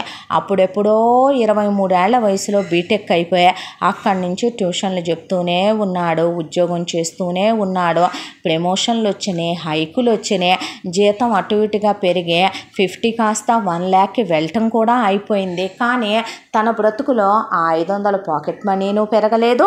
ఎంతోటి దాంట్లో తన బ్రతుకులో వచ్చిన మార్పు లేదు. జీవితం ఇలాగే నెట్టేసుకుంటూ కుక్క బతుకులాగా తయారైపోయింది. ఏంటో ఈ బ్రతుకు అని విరక్తి కలిగిపోయింది శేఖర్కి. ఎంతోటి దాంట్లో ఊళ్ళో వాళ్ళంతా పరిమళ కృష్ణమూర్తికి పెద్ద పిల్లాడి వయసు ఎంత, పెద్ద పిల్లాడికి పెళ్లి చేయరా, అసలు అలా ఉంచుకొని నెక్స్ట్ పుట్టిన వాళ్ళకి పెళ్ళిళ్ళు చేయటం ఏంటి, నెక్స్ట్ ఇద్దరికి కూడా పెళ్ళిళ్ళు అయిందాక వాడికి పెళ్లి చేయాలనుకోవట్లేదా, వాడి మీద పడి తిని బతికేద్దాం అనుకుంటున్నారా ఫ్యామిలీ సిగ్గు శర ఉండాలి, ఏం బతుకులు మీ అని కాండ్రిచ్చి బంధువులు చుట్టాలు థూ అనేపాటికి ఎవరితో ఓ దాన్ని చూసేడికి ముడిపెట్టాలిగా అనే దాంతో పెళ్ళిళ్ళ పేరైని పిలిస్తే వాడిని ఏదైనా పర్లేదు ఆడదైతే చాలు చూడు సంబంధం అన్నాడు కృష్ణమూర్తి. అది ఎన్నో సంబంధపుదైనా పర్వాలేదు, అది ఎంతమంది పిల్లల్ని కనేసిందైనా పర్వాలేదు, దానికి కాస్త కూస్త కట్నం కానుకలు వచ్చేలాగా ఉంటే అలాంటి దాన్ని చూడవయ్యా అన్నారు. అయితే పెళ్ళిళ్ళ పేరయ్య రెండో సంబంధం మూడో సంబంధం వాళ్ళు కూడా వాళ్ళు సెటిల్డ్ ఫ్యామిలీ అయితేనే చేసుకుంటామంటున్నారు. అబ్బాయికి వెనకమాల మీ ఇద్దరు రెస్పాన్సిబిలిటీ, వెనకమాల ఎంతమంది తమ్ముళ్ళు చెల్లెళ్ళు అంతమంది రెస్పాన్సిబిలిటీ ఉంటే మేము అసలు చేసుకోమని ఇంట్లోకి రామని చెప్తున్నారు. రెండో విషయం ఏంటంటే వాళ్ళు తీసుకొచ్చిన కట్నాలు మీకు ఇస్తామని వాళ్ళు అంటలేదు. కట్నాలు వాళ్ళ అమ్మాయిల పేరు మీద వేసుకుంటామంటున్నారు. వాళ్ళ అబ్బాయిని వేరు కాపురం తీసుకెళ్తామంటున్నారు. ఒకవేళ వాళ్ళు ఉద్యోగం చేసినా ఆ జీతం వాళ్ళ దగ్గరే ఉంచుకుంటామంటున్నారు. అబ్బాయి జీతం వాళ్ళకి ఇచ్చి తీరాలంటున్నారు. అనేపాటికి ఏదో ఒక బుక్కా పకీర్ సంబంధం చూడవయ్యా, మేము అనుకున్నది అవనప్పుడు వీడి దరిద్రపు జాతకమే అంతలే, దరిద్రపు వెధవ పుడతానే దరిద్రాన్ని సంకలో పెట్టుకొని పుట్టాడు, ఏం చేద్దాం ముదరష్టపు సన్నాసి అనేపాటికి పాపం పెళ్ళిళ్ళ పేరయ్య శేఖర్ మోహన్ చూసి ఆయనకి జాలేసిందే. ఎప్పటి నుంచో తెలుసు శేఖర్ ఆయనకి. దాంతో శేఖర్ అంటే చెప్పండి పంతులు గారు, ఇలాగే ఉంటావా నాన్న, ఒక విషయం చెప్పమంటావా, నువ్వు ట్యూషన్ చెప్పినా మా అమ్మాయిలకి పెళ్ళిళ్ళు అయిపోయినాయి, మా అబ్బాయిలకి పెళ్ళిళ్ళు అయిపోయినాయి, వాళ్ళ పిల్లలు కూడా అటు ఇటుగా పెద్ద మనిషి అయ్యే వయసుకు వచ్చారు నాన్న, ఎంతకాలం నాన్న ఇలా వీళ్ళకి భయపడుతూ ఉంటావంటే నాకు తెలిస్తేనేగా మీకు చెప్పటానికే అన్నాడు శేఖర్. నీకోసం నేనే ఓ మంచి సంబంధం చూసి పుణ్యం కట్టుకుంటానులే, ఎంతైనా మా పిల్లలకి చదువు చెప్పావు కదా అని పాపం ఆయనే మనస్ఫూర్తిగా శేఖర్కి మాత్రం కాస్త మంచి పిల్లని ఎతకాలి, ధైర్యం ఉన్న పిల్లని ఎతకాలనే దాంతో సంబంధాలు వెతకటం మొదలుపెట్టాడు. అంతా దానిలో ఒక సంబంధం దొరికింది. అమ్మాయి పేరు నందిని. వాళ్ళ అమ్మా నాన్నలు చాలా బిలో మిడిల్ క్లాస్ ఫ్యామిలీ వాళ్ళదే. వాళ్ళు ఒక ఆడపిల్ల ఒక మగపిల్లాడు. ఇక నందిని వాళ్ళ నాన్నది ఒక ప్రైవేట్ ఉద్యోగం అయినప్పటికీ వాళ్ళమ్మ టైలరింగ్ చేసే వాళ్ళది ఒక సొంత ఇల్లు, 2 పోర్షన్లు ఇల్లు. వాళ్ళు ఒక పోర్షన్ అద్దెకిచ్చుకొని ఆ వచ్చే డబ్బులతో ఇక ఆయనకు వచ్చేటటువంటి డబ్బులు ఇంట్లోకి వాడుకొని జీతం డబ్బులు, ఆ అద్దె డబ్బులు, ఆవిడ మిషన్ కుట్టిన డబ్బులు పెట్టి పిల్లల్ని చదివించుకుంటూ వచ్చారు. పిల్లది బీటెక్ కంప్లీట్ అయ్యి పిల్ల ఉద్యోగం చేస్తుంది ఒక ఏడాది కాలంగా. పిల్లాడు ఇంకా చిన్నోడే, లేటుగా పుట్టాడు కాబట్టి వాడిది ఇంకా స్కూలింగ్లోనే ఉంది చదువు. ఇక వాడికి చదివించుకొని ఆ ఇంట్లో అమ్మాయికి ఎలాంటి వాటా రాదని, తామున్నంతకాలం తమకొక వాటా, తాము పోయాక 2 వాటాలు కొడుక్కే అనుకుంటున్నామని, పిల్లకి పెళ్లి ఖర్చులు పెట్టుకొని పెళ్లి చేస్తామని, కట్న కానుకలేమి మేము ఇవ్వలేమని, కాకపోతే అమ్మాయికి మాత్రం కాస్త బంగారం ఒక 10 కాసుల దాకా పెడతామని వాళ్ళు చెప్పారు. చెప్పేసరికి పెళ్ళిళ్ళ పేరయ్య గారు నందినితో పర్సనల్గా మాట్లాడాడు. అమ్మ, అబ్బాయి చాలా మంచోడు అనే మాట చాలా చిన్నదైపోద్దేమో తల్లి, అంత మంచోడు, అమాయకుడు, నోట్లో నాలుక లేనివాడు, మధ్యతరగతి కుటుంబంలో పుట్టిన నలిగిపోతున్న మానవుడు, ఏదున్నా మనసులో తప్ప బయటికి అనలేడమ్మా, ధైర్యస్తుడు కాదు, పిరికి పంద, ఒక రకంగా చెప్పాలంటే గట్టిగా మాట్లాడటం చేత కాదు, తెలివైన వాడేనమ్మా, చాలా బాగా మెరిట్ మీద చదువుకుంటూ వచ్చాడు, దాతలు చదివించారు, పిల్లాడు ఉత్తముల్లోకెల్లా ఉత్తముడమ్మా, ఏ చెడు అలవాట్లు లేవో, గొప్ప వ్యక్తిత్వం కలిగిన వాడు, అలాంటి వాడు భర్తగా దొరకటం ఏ ఆడపిల్ల అయినా వరం అనుకునే తత్వం, కాకపోతే తగని మెతక తల్లి, నువ్వే జాగ్రత్తగా చూసుకోవాలమ్మా అని చెప్తే శేఖర్ ఫోటో చూసింది. చూడటానికి బాగుంటాడు, దానికి తోడు మంచోడు. ఇక ధైర్యమా తనకుంది కదా, మంచితనం శేఖర్కుంది కదా. దాంతో నందిని చేసుకోవటానికి ఒప్పుకొని అమ్మా నాన్నలతో ఒకే మాట చెప్పిందే, మీరు నాకు పెట్టాలనుకున్న 10 కాసుల బంగారం నా పెళ్లిలో పెట్టొద్దు. పేరయ్య గారు ఆ బంగారం కూడాను అసలు ఇవ్వరని చెప్పండి. పెళ్లి ఖర్చుల వరకు పెట్టుకొని పెళ్లి చేస్తారని చెప్పండి. ఇక తాళి గొలుసు వాళ్లే పెట్టాలన్నామని చెప్పండి. నల్లబూసలు మా అమ్మా నాన్న చేయిస్తారని చెప్పండి అంది నందినే. అంటే మాకేం సంబంధం, తాళి గొలుసు మేమెందుకు పెడతాం, అలా అయితే సంబంధం క్యాన్సిల్ అన్నాడు పరిమళ కృష్ణమూర్తి. ఆ మాటే చెప్తే పర్వాలేదులే, ఆ నల్లబూసలు పెట్టే బదులు తాళి గొలుసు మేమే చేపిస్తామన్నారు నందిని వాళ్ళ అమ్మా నాన్న. శేఖర్ వచ్చాడు, మాట్లాడిందే. శేఖర్ అమాయకత్వం, శేఖర్ మంచితనం చూసి చాలా నచ్చాడు. దాంతో చాలా సింపుల్గా ఏదో తూతు మంత్రంగా గుళ్ళో పెళ్లి కానిచ్చేశారు. పెళ్ళి అయిన తర్వాత ఇక అప్పగింతలిచ్చి నందినిని పుట్టింటి వాళ్ళు శేఖర్ని జాగ్రత్తగా చూసుకో నాన్న అని చెప్పి శేఖర్నే ఇక పంపించారు. నందినిని ఇచ్చి పంపించిన తర్వాత ఇంటికి వచ్చి చూస్తే ఉన్న బెడ్రూముల్లో కాస్త ఒక దాంట్లో పరిమళ కృష్ణమూర్తి, ఒక దాంట్లో రవి హర్షిత, ఒక దాంట్లో శిరీష, ఒక దాంట్లో వాసు, ఇంకో దాంట్లో హారిక. హాల్లో ఎలా పడుకుంటున్నావు అని అడిగితే నేను హాల్లో పడుకుంటాను, బాల్కనీలో పడుకుంటాను, టెర్రస్ మీద పెంట్ హౌస్ ఉన్నట్టుందిగా శేఖర్ అంటే ఆ పెంట్ హౌస్ కీసు ఎవరికి ఇవ్వరు, అది అమ్మా నాన్న ఏకాంత మందిరం, వాళ్ళు మాత్రమే వెళ్ళాలి అందులోకి అని చెప్తే అప్పుడు పోనీ వాళ్ళు పైకి వెళ్ళి మనకి బెడ్రూమ్ ఇవ్వచ్చు కదా, వాళ్ళు పద్దాక ఆ బెడ్రూమ్లోకి వెళ్ళర్రా, వాళ్ళు వర్షం పడినప్పుడు ఫుల్ మూన్ డేస్లో స్పెషల్ డేస్లో వెళ్తారు వాళ్ళు అలాగా, క్యాండిల్ లైట్ డిన్నర్స్ అవి పెట్టుకున్నప్పుడు. మరప్పుడు నువ్వెక్కడుంటావు, అయితే హాల్లో పడుకుంటాను, లేదంటే కనుక ఈ పక్కనే ఉంది కదా అంట్లు తోముకునే ఏరియా, అక్కడ పడుకుంటాను, దోమలు కుట్టవా, అవి నాకు అలవాటేగా చిన్నప్పటి నుంచి అనేపాటికి అమ్మాయి కళ్ళల్లో నీళ్లు తిరిగినాయి. మరి ఇప్పుడు మనం ఎక్కడుండాలి అని అడిగితే చేయి పట్టుకొని డాబా మీదకి తీసుకెళ్ళి చూడు ఇంత విశాలమైనటువంటి ఆకాశం మనకి పైన రూఫ్లా ఉందా లేదా, కానీ ఇప్పుడు మనం వైఫ్ అండ్ హస్బెండ్ శేఖర్, చుట్టూ ఎవరైనా చూస్తే చాలా అసహ్యంగా ఉండదా చెప్పు అన్న తర్వాత ఏం చేద్దాం, అయితే టెంట్ వేసేపోని అందే. సరేనని ఆ రాత్రికి అలాగే ఆ అమ్మాయి మీద చెయ్యేసుకొని పడుకున్నాడు. పడుకున్న తర్వాత తెల్లారి వెళ్ళి టెంట్ తీసుకొచ్చి గట్టిగా తాళ్ళేసి ఒక మూల కార్నర్కి కట్టాడు. కట్టి ఆ టెంట్లోకి ఒక చిన్న బల్బుని వైర్తో లాగాడు. లాగితే టెంట్కి జిప్పు ఉండేది తీసుకొచ్చా, నచ్చిందా, వర్షం పడ్డా తడిచిపోము, గాలికి ఎగిరిపోకుండా గట్టిగా కట్టాను నందు, బాగుందా అని అడిగాడు. అడిగిన తర్వాత ఆ అమ్మాయి అలా చూస్తే వీడిని అమాయకుడు అనుకోవాలా, పిచ్చోడు అనుకోవాలా, అతి మంచితనం అనుకోవాలా, ఆ అమ్మాయికి అర్థం కాలేదు. నువ్వు ఈ ఇంటికి పెద్ద కొడుకువే, నీకు ఈ ఇంట్లో ఉండటానికి ఒక గదే లేదా అని అడిగిందే. ఆ మాటకి పర్వాలేదులే వాళ్ళనే పడుకొని, అయినా కింద మనం ఉండలేం, ప్రశాంతంగా ఉండదు, అదే పైన అనుకో చూడు చక్కగా హాయిగా ఏకాంతంగా ఉండొచ్చు అనేశాడు. అన్న తరువాత ఆ అమ్మాయి నవ్వేసి ఊరుకుందే. కింద అందరూ ఏసీలు వేసుకొని ఏసీ గదుల్లో పడుకున్నారు. పైన టెంట్లో కూడా ఆనందంగానే ఉంటుందని చెప్తున్న మొగుడిని ఏం మాట్లాడాలో అర్థం కాలేదు. ఆ తర్వాత ఇద్దరు ఫిజికల్గా క్లోజ్ అయ్యారు.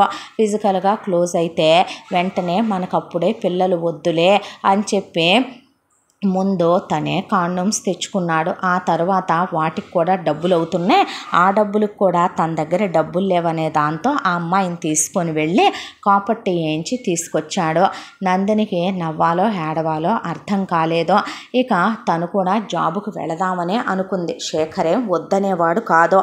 అదే టైంకి పొద్దున్నే లేచి శేఖర్ వెళ్ళటం, అప్పటి వరకు అలసిపోయి పడుకుంటారు కాబట్టి వైఫ్ అండ్ హస్బెండ్ ఏకాంతంగా గడిపాక ఆ అమ్మాయికి ఒక వారం రోజుల పాటు మెలకు రాలేదు. అయితే ఆ తర్వాత వెనకాలే వెళ్ళి చూస్తే శేఖర్ ఇల్లు ఉడవటం, అంట్లు తోమటం, బట్టలు ఉతకటం, కూరలు తరగటం, ఫ్రిడ్జ్లు క్లీన్ చేయటం, డస్టింగులు చేయటం, మొక్కలకు నీళ్లు పోయటం, ముగ్గులు పెట్టడం, బాత్రూములు కడగటం, ఆ తర్వాత అందరి బట్టలు ఉతికి వాటికి గంజులు పెట్టి ఆరేయటం, ఈవినింగ్ ఆఫీసు నుంచి వచ్చిన తర్వాత మళ్ళీ సింకులో వేసిన అంట్లన్నీ తోముకోవటం, బట్టలు మడత పెట్టడం, ఐరన్ పెట్టడం, ఆ తర్వాత అన్ని ఇల్లు గుమ్మాలు కడుక్కు రావటం, రావటం, ఈవినింగ్ వచ్చాక అందరి బెడ్రూమ్లు దులిపేసి శుభ్రంగా వ్యాక్యూమ్ క్లీనర్తో ఒకవైపున డస్ట్ లేకుండా క్లీన్ చేసి వాళ్ళ బెడ్లన్నీ నీట్గా, తర్వాత మళ్ళీ బెడ్షీట్లు పరవటం, వాటికన్నిటికీ పిల్లో కవర్లు వేయటం. ఆ తర్వాత ఇవన్నీ చూసి ఆ అమ్మాయికి గుండె తరుక్కుపోయింది. ఇవన్నీ నువ్వు చేయటం ఏంటి శేఖర్ అని అడిగితే, అమ్మ పని వాళ్ళని పెట్టదు, నేను చేయకపోతే ఊరుకోరు, ఇప్పుడు వాళ్ళతో వాదన పెట్టుకోవటం ఎందుకురా, ఏం చేస్తారు చెయ్యకపోతే, అమ్మ వాతలు పెట్టుద్ది అని. అప్పటి వరకు అమ్మాయి చీకట్లో చూడలా. ఆ రోజున మాత్రం ఆ అమ్మాయిని చేపట్టుకొని బాత్రూంలో తీసుకెళ్ళి చూపిస్తే వాళ్ళంతా వాతలు, కొట్టిన దెబ్బలు, కళ్ళల్లో నీళ్లు తిరిగిపోయినాయి ఆ అమ్మాయికి. నువ్వు చెయ్యొద్దు శేఖర్, ఇలాంటి పనులు నా భర్త చేస్తే నేను చూడలేను, మరి నేను చేసుకుంటాను, నువ్వు చేయకంటే. అది కాదురా, ఏమన్నా మాట్లాడితే నేను ఊరుకోను అందే. ఆ అమ్మాయే ఇలా మొగుడు కష్టపడితే ఏ పెళ్ళాం మాత్రం చూడగలుగుద్దే? ఎవరైనా సరే అలాంటి పనులు, మరి నీచమైన పనులు చేస్తే చూడగలుగుతారా?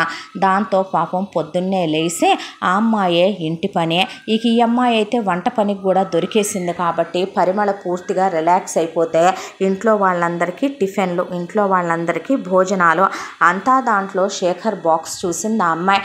మరి అనాకానీతనంగా మొగుడికి కడుతున్న బాక్స్ చూసి కడుపు తరుక్కుపోయి, రేపటి నుంచి ఆయన బాక్స్ నేను ప్రిపేర్ చేసుకుంటానులేండి అనేసింది. ఆ అమ్మాయి ఏమి అత్తయ్య మామయ్య అని కూడా పిలవాలనుకోలే, అంత అసహ్యం వేసింది వాళ్ళని చూస్తే. అలాగే చేసుకో అనేసింది పరిమళ.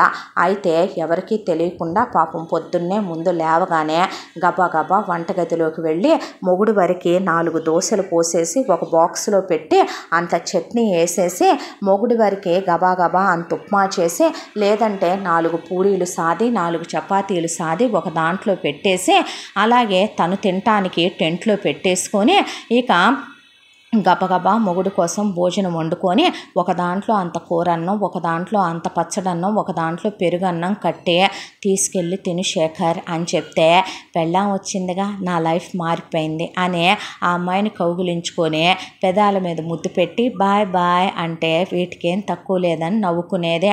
అంతా దాంట్లో బాధ అనిపించేదే.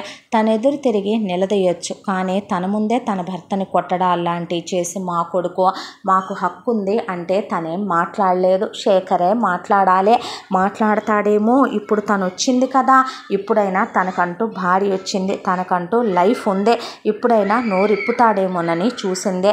శేఖర్నే జీతం వచ్చింది ఆ రోజున, జీతం మొత్తం తండ్రికి ఇచ్చేవాడల్లా ఎందుకో నందిని గుర్తొచ్చింది. నందిని తల్లోకి పూలు తేవాలని, నందినికి కూడా శానిటరీ నాప్కిన్స్ అవసరం ఉంటాయని, ఏవైనా తినే తెచ్చిపెట్టాలనిపించి జీతంలోంచి ఒక 5,000 ఉంచుకొని 95,000 ఇచ్చాడు అంతే.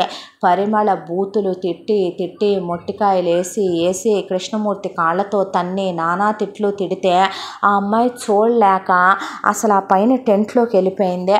ఇక ఆ ఇచ్చిన 5,000కే చెల్లెలు లిప్స్టిక్లు తెమ్మనమని, ఇంకో చెల్లెలు బ్రాసరీలు తెమ్మనమని, మరదలు నా కోసం అయితే నా మొగుడికి నాకు పూలెత్తురా అని రీఛార్జీలు ఛాన్సమని, చిన్న తమ్ముడు నా పాకెట్ మనీ కావాలని, అమ్మా నాన్నలు అయితే అని చెప్పేపాటికే నా దగ్గర ఏమున్నాయని నేను తీసుకురావటానికే అన్నాడు. అనేపాటికి అదేంటి బావా జీతం మొత్తం నువ్వే ఉంచుకుంటున్నావుగా, ఏమిస్తున్నావు ఇంట్లోకి అనేసి వెళ్ళిపోయింది మరదలు.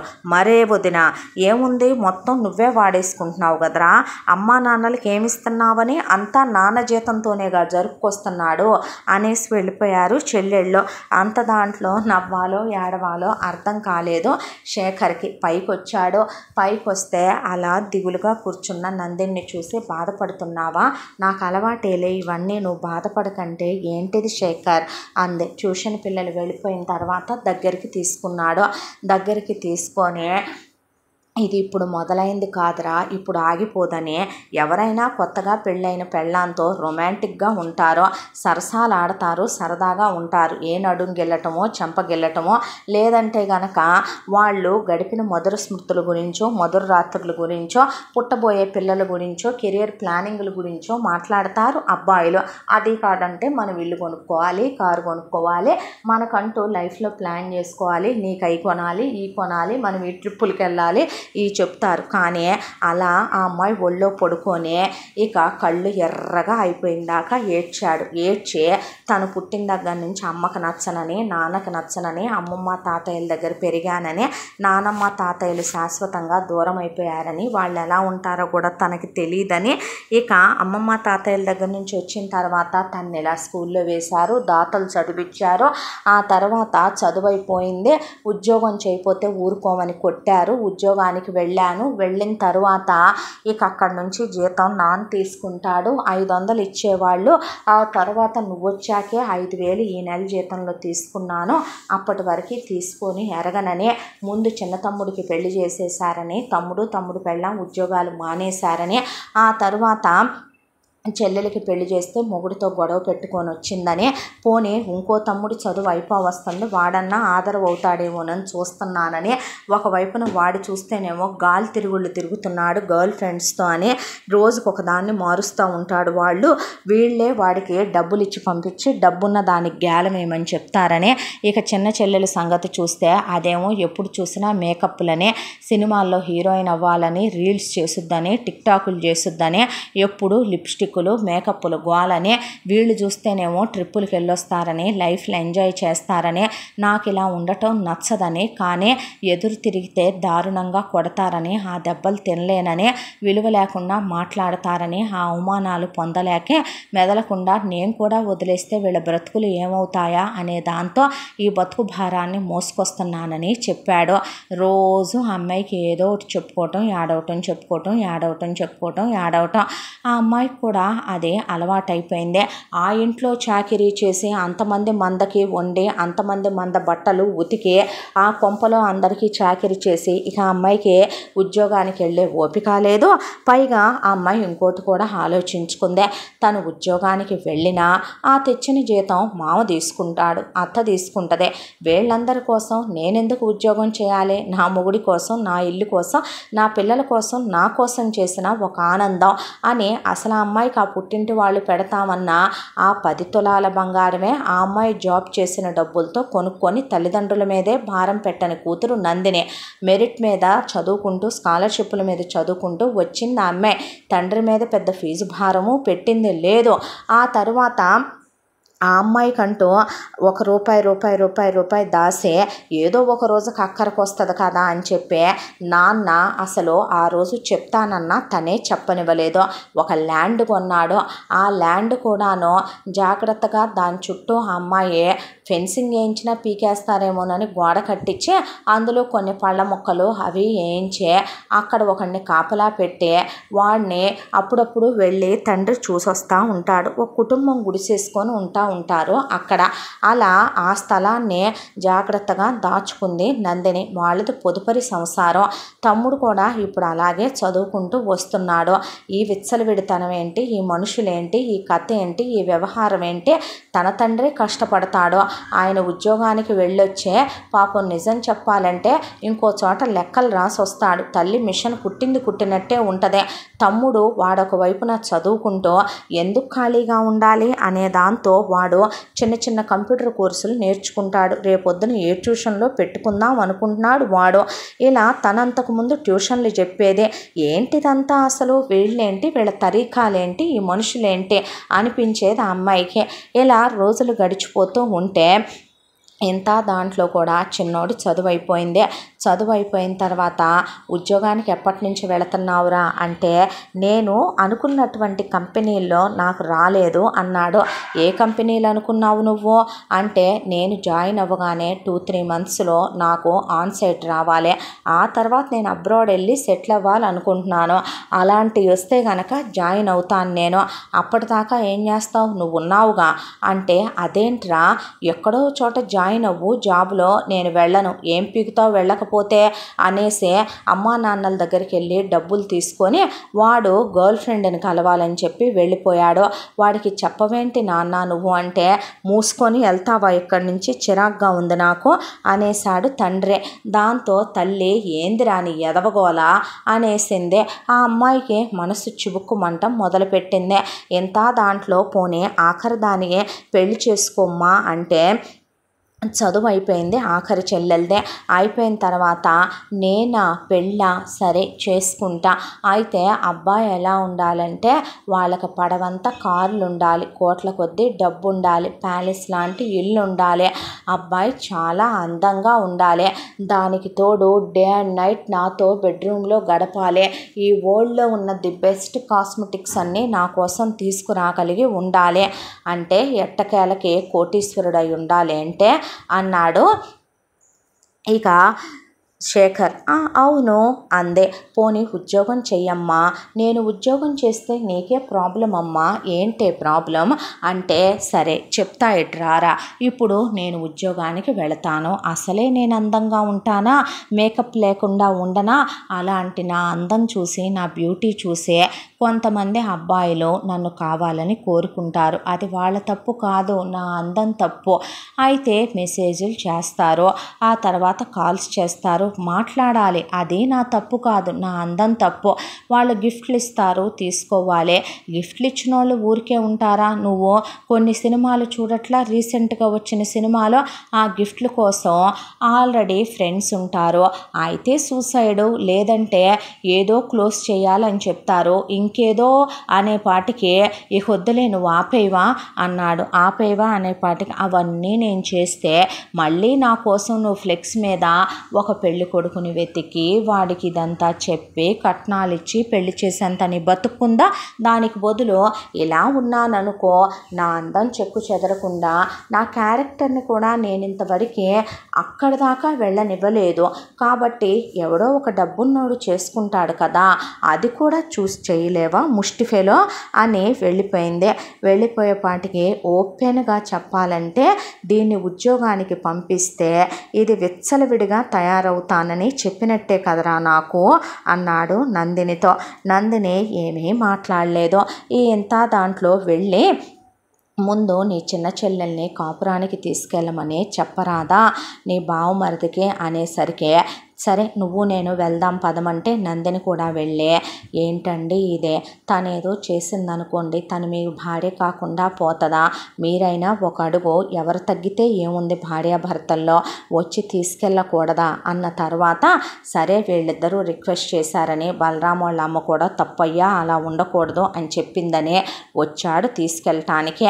అయితే కాళ్ళు పైకెత్తి కూర్చొని నరసింహ సినిమాలో రమకృష్ణలాగా ఇంట్లో కూర్చోటానికి కుర్చీని కాలుతో తన్నే, అల్లుడు వచ్చాడని కూడా లేకుండా అత్తగారు టీవీ చూసుకుంటా, మామగారు కాలు మీద కాలు వేసుకొని, బావుమరిది పెళ్ళాన్ని జోకులు వేసుకుంటా, చిన్న మరదలు మేకప్ వేసుకుంటా, చిన్న బావుమరిది ఫోన్ చూసుకుంటా, అసలు పట్టించుకున్నట్టు నిర్లక్ష్యంగా ఇంటికి వెళదాం పదా అన్నాడు బలరాం. ఎవరింటికి, ఎవర్రా నువ్వు, ఓ నా తాళి కట్టిన కాపురం చేసిన మొగుడివి కదో, అవును అది పోయిందా నీ అమ్మ, ఇంకా పోలేదా, అది ఎప్పుడు పోద్దో, అది పోయిన తర్వాత నువ్వు రా, వచ్చి నా కాళ్ళు పట్టుకొని నా క్షమాపణ చెప్పి నీ ముక్కు నేలకు రాసి మా అమ్మ మా నాన్న ఆ తర్వాత మా అన్నయ్య వదిన అంటే శేఖర్ గాడు కాదు, వాడి పెళ్ళాం కాదు, రవి అన్నయ్య, హర్షిత వదిన, ఆ తర్వాత మా వాసు హారిక కాళ్ళు పట్టుకొని అందరి బంధువుల ముందు తప్పైపోయిందని చంపలేసుకొని నీ జీతం నాకు ఇస్తానని, ఇక నుంచి నువ్వు కుక్కల్లే నా కాళ్ళ దగ్గర పడుంటానని, ఇంటి పని వంట పని చూసుకుంటానని, నాకు నచ్చినప్పుడు పిల్లల్ని కంటాను, కడుపు నాకు వస్తే నొప్పులు నువ్వు పడతానని నువ్వు హామీ ఇస్తే అప్పుడు ఆలోచిద్దాం అనేపాటికి ఇక బలరాం ఆ పక్కనే ఉన్న టీపా ఎత్తి శిరీష మీద వేసి తుక్కు కిందే కొడితే అసలు నవ్వొచ్చేసి నందిని నోట్లో చీర కొంగు కుక్కుకొని అటు తిరిగిపోయింది. శేఖర్ గోడ కతుక్కుపోయాడు. అయ్యో నా కూతురునే కొడతావా అంటే, వరసగా కొడతా, ఒకళ్ళ మీద ఒకళ్ళని పడేసే, ఎవడ్రా ఇంట్లో అంతోటి మగాడు నాకు అడ్డొచ్చేదని చెప్పి అనేసరికి రవి వెళ్ళబోతుంటే పాడుదరిద్రం మనకెందుకు అని హర్షిత లాగేసింది. ఎదవగోల అని వాసు వెళ్ళిపోతే, చిచ్చి ఈ దరిద్రపు గోల వల్ల నా మేకప్ పాడైపోద్దని హారిక అక్కడి నుంచి వెళ్ళిపోతే, ఇలాంటి దాన్న ఏలుకోమని వచ్చారు మీ మొగుడు పెళ్ళాం థూ అని కాండ్రిచ్చే అత్తామావల ముఖాన పెళ్ళాం ముఖాన ఊసి ఇది ఇలా ఉండటమే కరెక్ట్, దీనికి త్వరలోనే నేను విడాకులు ఇవ్వటమే కరెక్ట్, దీని బతుకు పుట్టింట్లో పడి ఆరవడమే కరెక్ట్, లేదంటే ఒక పని చేయండి, ఎటు మీ చిన్న కూతురు చదువైపోయి ఖాళీగా ఉందే, అత్త ఎటు కూడా నువ్వు ఎప్పుడు చూసినా మేకప్లోనే ఉంటావు కదా, మంచి భోగం మేళం ఫ్యామిలీ మీదే కాబట్టి ఏదైనా బిజినెస్ స్టార్ట్ చేసుకోండి, ఎటు చిన్న కోడలు ఉంది, ఇద్దరు కూతుళ్ళు ఉన్నారు, అత్త కూడా ఉందగా మామ, ట్రై చేయండి నువ్వు బామ్మర్దులు కలిసి అనేసి అక్కడి నుంచి వెళ్ళిపోయాడు బలరాం. దాంతో దేవుడా అని మళ్ళీ వెళ్ళి టెంట్లో పడి తలకాయ పట్టు కూర్చున్నాడు శేఖర్. నందినికి ఏం మాట్లాడాలో అర్థం కాలేదు. ఇక వీళ్ళెంతే, వీళ్ళు మారరు, కానీ ఎంతకాలం శేఖర్ ఇలాగే ఉంటే జీవితాలు అని ఇప్పటికే మన పెళ్ళయ్యే 2 సంవత్సరాలు అయిపోతుంది, 3వ సంవత్సరం కూడా రాబోతోంది, ఇప్పటి వరకు మనకి పిల్ల లేరు పీచు లేరు, నీకు ఆల్రెడీ 32, ఇంకా నేను కాబట్టి 1 ఇయరే ఉంచుకుందాం అనుకుంటున్నాను, ఆ తర్వాత అయినా మన పిల్లల ఫ్యూచర్ గురించి ప్లాన్ చేసుకోవద్దా, నీ లైఫ్లానే వాళ్ళ లైఫ్ అయిపోతే ఎలా, ఇందుకేనా నన్ను పెళ్లి చేసుకున్నావు చెప్పు, ఇలాగే ఉంటే జీవితం ఎలా అంటావు అనే ఆ అమ్మాయి పాపం చాలా చెప్పింది.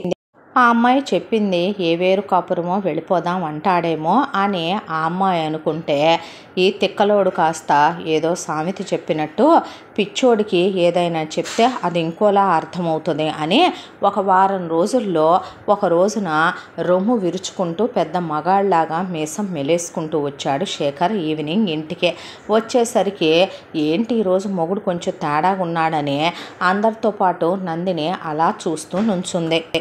ఏంటి శేఖర్ ప్రమోషన్ వచ్చిందా అని అడిగింది నందిని. నువ్వు మాట్లాడక నందిని, నేను మాట్లాడటం అయిపోయేంత వరకు ఈరోజు నువ్వు మాట్లాడటానికి వీల్లేదని మొత్తం ముందు ఫోజియో డియర్ ఫ్యామిలీ మెంబర్స్ అందరూ ఇలా రండి అని డైనింగ్ టేబుల్ ఎక్కి కూర్చున్నాడు. కూర్చొని అందరినీ మూసుకొని ముందు చుట్టూ కూర్చోండి విత్ అమ్మా నాన్నలతో సహా అంటే నందిని ఏం మాట్లాడబోతున్నాడో, ఇప్పుడు వాళ్ళ మాటకి ఏమంటారో, ఏ మాటలు పడాలో, ఎన్ని అనిపించుకుంటాడో, ఏం కర్మ బట్టి తండ్రి ఏం చేయబోతున్నాడని ఆ అమ్మాయి చివురుటాకులా ఒకవైపున వణికిపోతూనే ఉంది. అంతా దాంట్లో ఏంట్రా అన్నారు అమ్మా నాన్న.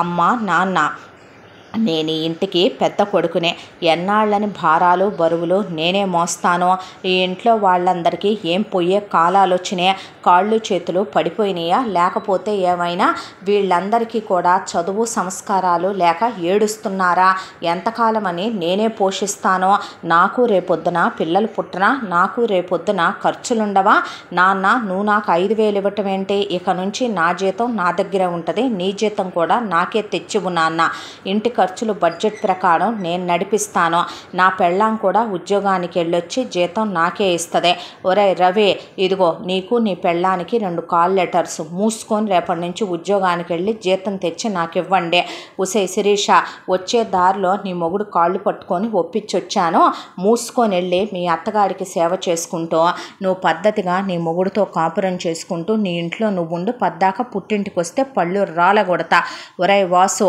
అడ్డమైన గాలి తిరుగుళ్ళు తిరిగి ఏదో పోయే రోగాలు సుఖవ్యాధులు వస్తాయి, దరిద్రపు వెధవ, రోజుకు కుంపుడు గత్తెతో తిరుగుతున్నావు చెత్త సన్నాసి, దానికి బదులు గాలి పనులు చేసే గాలి వెధవలా తయారవకుండా నీకోసమని తీసుకొచ్చాను, ఇదిగో ఉద్యోగం కాల్ లెటర్, మూసుకొని రేపటి నుంచే ఉద్యోగానికి బయలుదేరు, దవడ పగిలిపోద్ది లేకపోతే, జీతం తీసుకొచ్చి నాకు ఇవ్వు, వెధవ వేషాలు వేయటం, సిగరెట్లు, స్మోకింగ్లు, బెట్టింగులు, క్లబ్బులకు వెళ్ళటం, పబ్బులకు వెళ్ళటం లాంటివి చేసావో నరికి పోగులు పెడతా, పేరయ్య గారికి చెప్పాను నీకోసం ఓ మంచి పిల్లని చూసి సంబంధం తీసుకొస్తాడు, నీ పెళ్ళాంతో నువ్వు కాపురం చేసుకో అన్నాక, ఉసే హారిక నువ్వు పెళ్లి చేసుకొని వెళ్ళిపోతావా, వెళ్ళిపో, ఇదిగో సంబంధం పెళ్లి కొడుకు, 4 సంబంధాలు తీసుకొచ్చాను, ఒక అబ్బాయికి డబ్బు ఉంది, 2వ సంబంధం, ఇంకొక అబ్బాయి చాలా మంచోడు, కాకపోతే వాళ్ళ అమ్మా నాన్నలతో కలిసి ఉంటాడు, ఇంకొక అబ్బాయికి వాళ్ళ చెల్లెలకి పెళ్లి చేయాలని పెళ్లి చేసుకోలేదు, లేట్ అయింది, ఆ అమ్మాయి పెళ్లి చేసి పంపించాడు, అమ్మా నాన్నలు లేరు, నీకన్నా 7 ఏళ్ళు పెద్దోడు, ఆ అబ్బాయిని చేసుకో, మంచి ఉద్యోగం జీతం ఉంది, ఈ అబ్బాయి గవర్నమెంట్ ఉద్యోగస్తుడు, ఆ అబ్బాయికి అసలు ఎవరూ లేరు, అన్నీ నువ్వే అవ్వాలి, కాకపోతే ఆ అబ్బాయికి ఆ అబ్బాయి భార్య తను చెప్పినట్టు వినే పిల్లయి ఉండాలి, ఎదురు సమాధానాలు చెప్పి శిరీష పిచ్చలాగా ఎగస్ట్రాల్ చేస్తే బలరాం అయినా సరే నేను కాళ్ళు పట్టుకుంటే దీన్ని తీసుకెళ్తానన్నాడు. ఆ అబ్బాయి నిన్ను పాతేసే రకం, గుర్తుపెట్టుకో. ఈ సంబంధాల్లో ఒకటి ఫైనల్ చేసుకో. వాళ్ళ నలుగురు కట్నాలు అడగలేదు, పెళ్లి ఖర్చులు వాళ్లే పెట్టుకొని నిన్ను పెళ్లి చేసుకుంటామన్నారు. అర్థమైందా నేను చెప్పింది? ఇక నుంచి ఇదే నేను ఇంటి పెద్ద కొడుకుగా చేస్తున్న శాసనం. నేను ఇక నుంచి చెప్పినట్టే మీ అందరూ వినాలి, నేను చెప్పినట్టే అన్నీ అమలు జరగాలి. లేదంటే అని శేఖర్ అంటే, లేదంటే ఏంట్రా నీతి మాలిన కుక్క అన్నాడు తండ్రి. అనేపాటికే శేఖర్ అలా బిత్తరపోయి డైనింగ్ టేబుల్ మీద నుంచి తల్లి జుట్టు పట్టుకొని కిందకి లాగితే తండ్రి కాలుతో తన్నేసి బెల్ట్ తీసుకొని కొట్టేలోపు వాళ్ళమ్మ ఎర్రగా కాల్చుకొచ్చి గరిటెలతో వాతలు పెట్టేసింది. అసలు నువ్వెవడవరా నా బ్రతుకు గురించి మాట్లాడటానికే? నీకేం సంబంధంరా? నేను ఉద్యోగానికి వెళతానో మాన్తానో నీకెందుకు? అసలు నీకేం హక్కుందే? ఏంటి నువ్వు నన్ను పోషిస్తున్నావనా? ఏంట్రా నువ్వు నన్ను పోషించేదే? అమ్మ నాన్నలు పోషిస్తున్నారు నన్ను. అయినా నాకు విషయం అర్థం కాదు. నా మీద పెత్తనం చేసే రైటు, నాకు అడ్వైజ్ ఇచ్చే రైటు నీకు ఎవడిచ్చాడు? అసలు అక్కడ దాకా వస్తే నువ్వెవడవే? నువ్వు నాకన్నా ముందు పుడితే ఎవడ గొప్ప అని రవిశేఖర్ మీద చేయి చేసుకున్నాడు. ఇక హర్షిత, నీకేంటి అంత నొప్పి బావా నేను ఉద్యోగానికి వెళ్ళకపోతే? ఓ ఒకవేళ నేను ఉద్యోగానికి వెళ్ళాననుకో, నా మొగుడు గదిలోకి నీ పెళ్ళాన్ని పంపుతావా? నా గదిలోకి నువ్వు వస్తావా? అసలు నువ్వెవడవరా మాకు చెప్పటానికి అని ఇంకో చెల్లెలు, నేను మొగుడు దగ్గరికి కాపురానికి వెళతానో మానుకుంటానో నీకెందుకురా? అది నీకు సంబంధించిన విషయమా? నేను కాపురానికి వెళ్ళకపోతే నిన్ను గదిలోకి రమ్మన్నానా? రోజుకి ఎవరినైనా మాట్లాడుకొని తీసుకురమ్మనమన్నానా? నా లైఫ్ గురించి డెసిషన్ తీసుకోవటానికి నువ్వెవడవే? నా ఇష్టం వచ్చిన వాటితో నేను తిరుగుతానురా. అమ్మా నాన్న డబ్బులు ఇస్తున్నారు, తాగుతాను, స్మోక్ చేస్తాను, బెట్టింగ్ లేస్తాను. నీకంటే పెళ్ళాం ఉంది, పైన టెంట్ వేసుకొని రోజు పెళ్ళాంతో ఎంజాయ్ చేస్తున్నావుగా. అంతా దాంట్లో నీ కోరికలు, నీ కసి నీ పెళ్ళాం మీద తీర్చుకోవట్లేదు. నీ పెళ్ళాన్ని ఏమైనా పంపించమన్నానా ఏంటి? నేను రోజుకో దాంతో తిరిగితే నీకెందుకురా? నాకు నచ్చిన వాడిని, నేను మెచ్చిన వాడిని ఒకడిని ఆల్రెడీ ఇన్స్టాగ్రామ్లో నేను లైన్ వేసి గ్రిప్పులో పెట్టుకున్నాను. డబ్బున్నోడ్నే, నేను వాడినే చేసుకుంటాను. నాకు నిన్ను సంబంధం చూడమని నేను చెప్పానేంట్రా? అయినా నువ్వెవడివి నా విషయంలో కలగజేసుకోవటానికి? అమ్మా నాన్నలకి లేని నొప్పి నీకు వచ్చిందా? అవసరమైతే వాడితో ఇప్పటిదాకా నేను 30 times ఫిజికల్ అయ్యాను, కాల్ జారాను. నేను వాణ్ణి నా వశం చేసుకుంటున్నాను. బాగా డబ్బున్నోళ్ళ కొడుకు వాడు. మెల్లగా వాణ్ణి తీసుకొని లేచిపోయి తాళి కట్టించుకొని ఆ తర్వాతే కడుపో చేయించుకొని వాళ్ళింటికి కోడలను అయిపోవాలి, కోట్ల రూపాయల ఆస్తులు అనుభవించాలి, సెంట్రలైజ్ చేసి రూముల్లో బెంజ్ కారుల్లో BMW తిరగాలని నేను అనుకుంటుంటే ఎవడు చూడమన్నాడురా నిన్ను ముష్టి సంబంధాలు? నువ్వు అన్నవా బ్రోకర్వా? బ్రోకర్ ఫెలో అని కాండ్రిచ్చి ఆఖరి చెల్లెలు ఉమ్మే ఊసేసింది శేఖర్ మీద. వాసు చేయి చేసుకున్నాడు. శిరీష, అసలు నువ్వెవడవి నా విషయంలో కలవ చేసుకోవటానికని చెంపలు వాయించేసింది. హర్షిత కొట్టబోయి మీదకొచ్చి కూడా, అసలు నువ్వెవడవరా మాకు చెప్పటానికి? నువ్వు నీ బతుకు, నీ పుట్టక్కి గట్టిగా కొడితే ఓ దెబ్బకి రెండో దెబ్బకి పోతావు నువ్వు. నీ బతుక్కే 30 ఏళ్ళు వచ్చిందాకా పెళ్ళయ్యే గతి లేదు కానీ మళ్ళీ నీ బతుక్కో పెళ్ళాం, మళ్ళీ దానికో కడుపు, దానికో పిల్లలు, నువ్వు మళ్ళీ మాట్లాడటం అనేసరికి ఒక్కసారైనా శేఖర్ ఎదురు తిరగపోతాడా అని నందినికి పట్టరానంత కోపం వచ్చి వాళ్ళందరినీ పాతేయాలన్నంత ఆవేశం వచ్చి కూడా అలాగే నిలబడితే శేఖర్ ఏమీ మాట్లాడలేదు. అలా టెంట్లోకి వెళ్ళిపోయాడు. వెళ్ళిపోయిన తర్వాత నందిని ఇహ మాట్లాడకుండా ముందు సూట్ కేసు తీసుకొని తన బట్టలు మొత్తం సర్దుకుంది. శేఖర్వి తనవే అవసరమైనవి మొత్తం ఇంట్లో ఏమీ లేకుండా అన్నింటినీ సూట్ కేసులో పెట్టేసుకొని టెర్రస్ పైకి ఎక్కి ఇక ఆపకుండా మెట్ల మీద కూర్చొని పేగులు తెగిపోయేలాగా ఏడ్చింది. మొహమంతా ఉబ్బిపోయి కళ్ళన్నీ ఎర్రగా అయిపోయినాయి. ఎక్కడికి వెళ్ళాడా ఇన్న తుడిసేసుకొని ఇక లైట్ తీసుకొని వెళ్ళాడా ఏంటని టెంట్లోకి వెళ్ళి చూస్తే పొగిలి ఏడుస్తున్నాడు. కళ్ళన్నీ ఎర్రగా అయిపోయినాయి. దాంతో సూట్ కేసు తీసుకొని వచ్చిన నందిని పట్టుకొని వాటేసుకొని ఏడ్చి, చూసావట్రా నా మీద ఎలా చేయి చేసుకున్నారో, నన్ను ఎలా తీసేసి మాట్లాడారో అనేసరికి, లే శేఖర్ అని చేయి పట్టుకొని షర్టు తొడిగింది. షర్టు తొడిగి ఆ చిరిగిపోయిన షర్టును తీసేసి వేరే బట్టలు వేసుకోమనమని మొహం ఒకసారి కడిగిచ్చి తల దువ్వేసిందే. మొహం నిండా వాతలే, ఒళ్ళంతా దెబ్బలే. చేయి పట్టుకొని పదా వెళదామంటే ఎక్కడికి, తిరుపతి వెంకటేశ్వర స్వామి దగ్గరికి వెళ్ళి బాధలన్నీ చెప్పుకొనొద్దామా అనేపాటికి, కాదు వేరు కాపురం వెళుతున్నాం, పెద్ద కోడలిగా ఇదే నా నిర్ణయం, మనం వేరు కాపురం వెళ్ళిపోతున్నాం. మనం ఇక్కడ ఉన్నంతకాలం వాళ్ళకి బాధ్యతలు తెలియదు శేఖర్, నువ్వు మోస్తున్నంతకాలం వాళ్ళు ఇలాగే ఉంటారు. మనం ఇక్కడి నుంచి వెళ్ళిపోతే ఎవరి బాధ్యతలు ఎవరి బాధలు వాళ్ళు చూసుకుంటారో, నువ్వు ఇలాగే ఉన్నంతకాలం వాళ్ళకి బాధ్యతలు తెలియవు, వాళ్ళు బాగుపడరు. పద మనం పోదాం, మన జీవితం మీద మనకంటూ కొన్ని హోప్స్ ఉంటాయి అంటే, అది కాదురా వస్తావా రా, లేదంటే నిన్ను చేసుకున్న పాపానికే ఇక నా బ్రతుకు ఇంతేనని సరిపెట్టుకుంటాను. అసలు ఏముందని చేసుకున్నానని ఎప్పుడైనా ఆలోచించావా? నీ మంచి మనసు చూసి చేసుకున్నాను. నా మొగుడి జీతం మీద నాకు హక్కు లేదు, ₹1 తీసి వాడుకోవటానికి లేదు, నేను ఉద్యోగం చేయటానికి లేదు, ఇంట్లో పాచి పని చేయటానికి పెళ్లి చేసుకొని తీసుకొచ్చావా నన్ను? నాకు పిల్లల్ని కనాలని ఉండదా?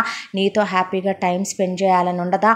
ఒక మూర మల్లెపూలకు గతి ఉండదో, ఒక సినిమాకి వెళ్ళటానికి గతి ఉండదో, ఒక గుడికి వెళ్ళటానికి కూడా గతి ఉండదు. అయితే చాకిరే, లేదంటే కనుక నీతో పాటు నువ్వు చెప్పలేవని ఆ ట్యూషన్లో కూర్చోటం.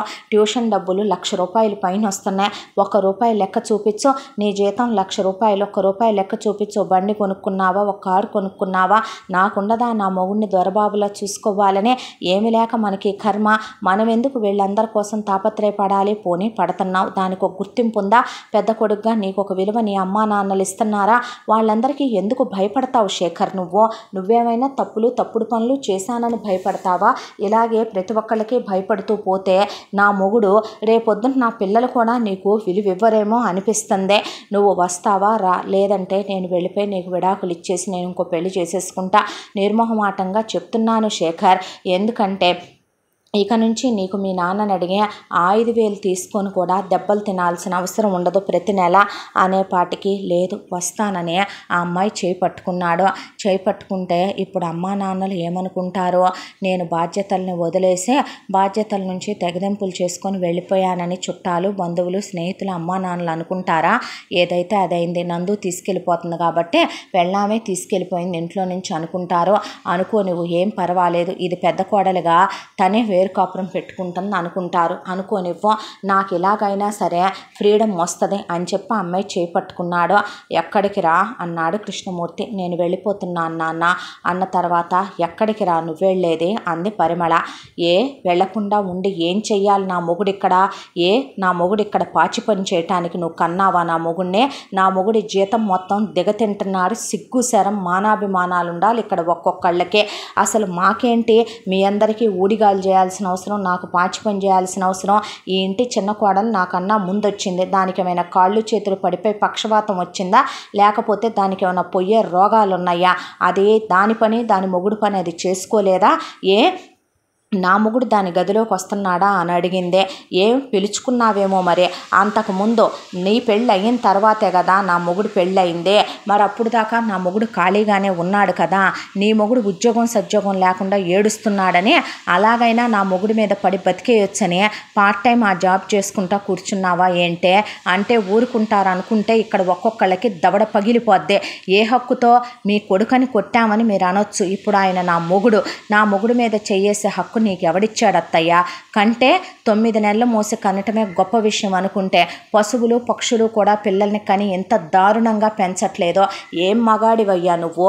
ఈ వయసుకు కూడా పెళ్ళాంతో ఏసీ గదులు, పెళ్ళాంతో టెర్రస్ మీద పెంట్ హౌసుల్లో కులుకుతావు. కొడుకు కోళ్ళు పైన టెంట్ వేసుకున్నారని కూడా లేనే. నువ్వొక తండ్రివి, నువ్వొక మనిషివి, నువ్వొక మొగుడివి. నువ్వు మిగతా నీ కొడుకులకి కూతుళ్ళకి ఇచ్చే ప్రయారిటీ నా మొగుడికి ఇవ్వనప్పుడు నా మొగుడు ఇంకెందుకు ఉండాలి ఇక్కడ? ఆయనకు విలువ ఉందా, గౌరవం ఉందా? మీరేమైనా ఎవరైనా సంస్కారం గల ఫ్యామిలీ అని ఉండాలా? ఏరా రవి, నువ్వెవడవి నాకు చెప్పటానికి అని అడిగావు కదా, మరి నా మొగుడెవడరా నిన్ను పోషించటానికి? ఎన్నాళ్ళు కంపలెమ్మటి గడ్డి తిన్నట్టు ఆయన సంపాదన తిని పెంచావే బాడీ, రోజు పెళ్ళాంతో సుఖపడుతున్నావే, ఆ బలం శక్తి ఎక్కడి నుంచి వస్తున్నాయో తెలుసా? నా మొగుడు కష్టపడి సంపాదించుకొచ్చింది తింటేనే వస్తుందిరా. నీ పెళ్ళాం నువ్వు అంత హద్దు విడిచిపోయి మాట్లాడేంత రోషం పౌరుషం ఉన్నోళ్ళు మీ కష్టార్జితాలు పెట్టి మీరు బ్రతకొచ్చుగా. ఏంటే శిరీష, నా మొగుడి చెంపలు వాయిస్తావా? నా మొగుడు తర్వాత పుట్టిందానివి నువ్వు. మొగుడిని తన్ని మొగసాలకెక్కిందని అత్త దగ్గర నువ్వు కాపురం చేయవు, కానీ మేము బీటెక్కులు చదివి ఉద్యోగాలు మానేసుకొని మీకు పాచి పనులు చేస్తూ ఉండాల్సిన కర్మ మాకేంటే? మీ అందరినీ మా మొగుడు ఎందుకే పోషించాలి? ఒకటి చేసుకుంటే చేసుకో కాపురం, లేదంటే కనుక ఎటు పుస్తకాలు చదివి వీడియోలు చూసుకుంటావు కదా. నీ మొగుడు చెప్పే వెళ్ళాడుగా బిజినెస్ పెట్టుకొని బతకవే. ఏంట్రా వాసు, నీ ఇష్టం వచ్చిన వాళ్ళతో నువ్వు తిరుగుతావా? తిరగరా. రెడ్ కర్చీఫ్ కట్టుకొని రోడ్డు మీద నుంచో, శుభ్రంగా అలా వచ్చిన డబ్బులు పెట్టి ఈ ఫ్యామిలీని మొత్తం పోషించుకో. నా మొగుడికి ఏం అవసరం రా నిన్ను పోషించాలనే? ఏంటే హారిక, నువ్వు ఆల్రెడీ కాలు జారావా? ఎటు జారావో ఆ జారిన కాలు రోజుకో 10 మంది దగ్గర జారుతా ఉండో. నా మొగుడికి బదులు ఆ డబ్బులు తెచ్చి నువ్వు ఇవ్వు, నీ అమ్మ బాబుల్ని నువ్వు పోషించుకో. అన్నని ఒక్కళ్ళకి విలువ లేదు, నా మొగుడి ముఖం మీద ఉమ్ముతారా? నా మొగుడిని కొట్టే హక్కు నీకెవడిచ్చాడ్రా అనే రవిని హర్షితని 2 దవళ్ళు వాయించేసి శిరీషను కొట్టి, వాసును కొట్టి, హారికను కొట్టి, అత్తామామల్ని కొట్టబోతే కేసు పెడతామంటే కేసు పెడతావా? నేను పెడతాను. డొమెస్టిక్ వైలెన్స్, గృహహింస, నా మొగుడిని కొట్టారనే ప్రూఫ్లు కూడా ఉన్నాయి మీరు పెట్టిన వార్తలతో సహా. ఇంకొకసారి మళ్ళీ మీ మొహాలు మాకు చూపించినా మా జీవితాల్లోకి రావాలనుకున్నా ఏం పాపం చేశాడు నా మొగుడు అని వెక్కిళ్ళు పెట్టి ఏడుస్తూ, చిన్నప్పటి నుంచి నా మొగుడిని మీరు పెట్టిన నరకాలు నాకు తెలియదు అనుకుంటున్నారా? వాడు రాసుకున్న డైరీలు పుస్తకాలే సాక్ష్యం, నాకు చెప్పుకున్నదే సాక్ష్యం. మీరు కొట్టినవి నేను ఇందాక మొత్తం వీడియోలు తీశాను, అవే సాక్ష్యం. ఏం తప్పు చేశాడని కొడతారు నా మొగుడిని మీరు? అసలు నువ్వు ఆడదానివేనంటే అనే అత్తనే కాండ్రిచ్చి ఉమ్మి మావు మొహం మీద ఊసి మొగుడిని తీసుకొని ఒరే అంటున్నా సరే శేఖర్ నందిని చేపట్టుకొని వెళ్ళిపోయాడు. ఆ తర్వాత బయటికి రాగానే అప్పటిదాకా ఎవరో ఒక పావురాయి రెక్కల్ని సంకెళ్లతో బంధిస్తే వాటిని నందిని కట్ చేసినట్టు, విహంగంలో అలా రెక్కలతో ఎగురుతున్నట్టు చాలా సంతోషంగా రిలాక్స్డ్గా అనిపించింది. ఇప్పుడు ఎక్కడికి వెళ్తున్నావురా అన్నాడు. అంటే ఎక్కడికి వెళ్తావు, ఎక్కడి నుంచి వచ్చినాయి నీ దగ్గర డబ్బులు, ఏం పెట్టి బ్రతుకుతాం అనుకుంటున్నావు అనేపాటికి ఏం మాట్లాడలా. ఆ అమ్మాయి మెళ్ళో ఉన్న తాళి గొలుసు సూత్రాల వరకు పసుపు తాడికి ఎక్కించుకొని కట్టు మెళ్ళో అని కట్టించుకొని ఆ గొలుసుని తాకట్టు పెట్టి ముందొక ఇల్లు అద్దెకి తీసుకున్న తర్వాత కావాల్సిన సామాను వరకు కొనుక్కొచ్చుకొని, నువ్వు అదే కంపెనీలో చెయ్యకు శేఖర్, కంపెనీలు మారితే గ్రోత్ ఉంటుంది, నువ్వు వేరే కంపెనీల్లో జాయిన్ అవ్వు అని చెప్పిన తర్వాత తను కూడా ఉద్యోగానికి వెళ్ళటం మొదలుపెట్టింది. ఆ తర్వాత తనకు అమ్మా నాన్నలు ఇచ్చిన స్థలం అమ్మేసి ఆ డబ్బులు 50 లక్షలు వచ్చినాయి. వస్తే అయ్యే మ్యూచువల్స్లో పెట్టుకుంది. ఇప్పుడు తనకిస్తామన్న 10 తులాల బంగారాన్ని తెచ్చి లాకర్లో పెట్టుకుంది. మొగుడికి బండి కొనిచ్చింది. మొగుడు తను ఒకే ఆఫీసులో చేరి 3 ఏళ్లలో 3 ఆఫీసులు మారిన తర్వాత ఆన్ సైట్ వచ్చిన తర్వాత మొగుడు పెళ్ళాం ఇద్దరూ కలిసే ఇక్కడి నుంచి అబ్రాడ్కి వెళ్ళిపోతున్నామని చెప్పి అబ్రాడ్కి వెళ్ళిపోయిన తర్వాత అక్కడ కారు కొనుక్కున్నారు, ఇల్లు కొనుక్కున్నారు, బ్యాంక్ బ్యాలెన్స్ ఉంది. నందినికి గోల్డ్ చేయించాడు, తనకి గోల్డ్ ఉంది. ఇక ఇండియాలో పెట్టుబడులు పెట్టి ప్రాపర్టీలు కొనటం మొదలుపెట్టారు. 7 సంవత్సరాల కాలం గడిచిపోయింది. ఇవాళ వాళ్ళ లైఫ్లో అన్నీ ఉన్నాయి. ముందు ప్రశాంతత ఉంది, సుఖం ఉంది, కడుపు నిండా తింటున్నాడు, పెళ్ళాం చెప్పినట్టే వింటాడు. ఆ రోజు కూడా అమెరికా వెళదామా అని పెళ్ళాం అడిగితే నీ ఇష్టం రా అనే పెళ్ళానికి ఎదురు చెప్పడు. హ్యాపీ రొమాంటిక్ లైఫ్, ట్రిప్పులకి వెళ్ళొస్తూ ప్రతి రాత్రి హనీమూన్ రాత్రిలా గడుపుతూ సుఖంగా సంతోషంగా ఉంటూ కంటి నిండా నిద్రపోతూ ప్రశాంతంగా బ్రతుకుతున్నారు. 4 రూపాయలు వెనకేసుకొని. ఆ తర్వాత నందిని తమ్ముడు చదువైపోవటం, ఆ తర్వాత ఆ అబ్బాయికి పెళ్లి కుదరటంతో ఇండియాకి పెళ్లికి అని వచ్చారు నందిని శేఖర్. ఆ తర్వాత వెళ్ళగానే పిల్లల్ని ప్లాన్ చేసుకుందాం అనుకున్నారు.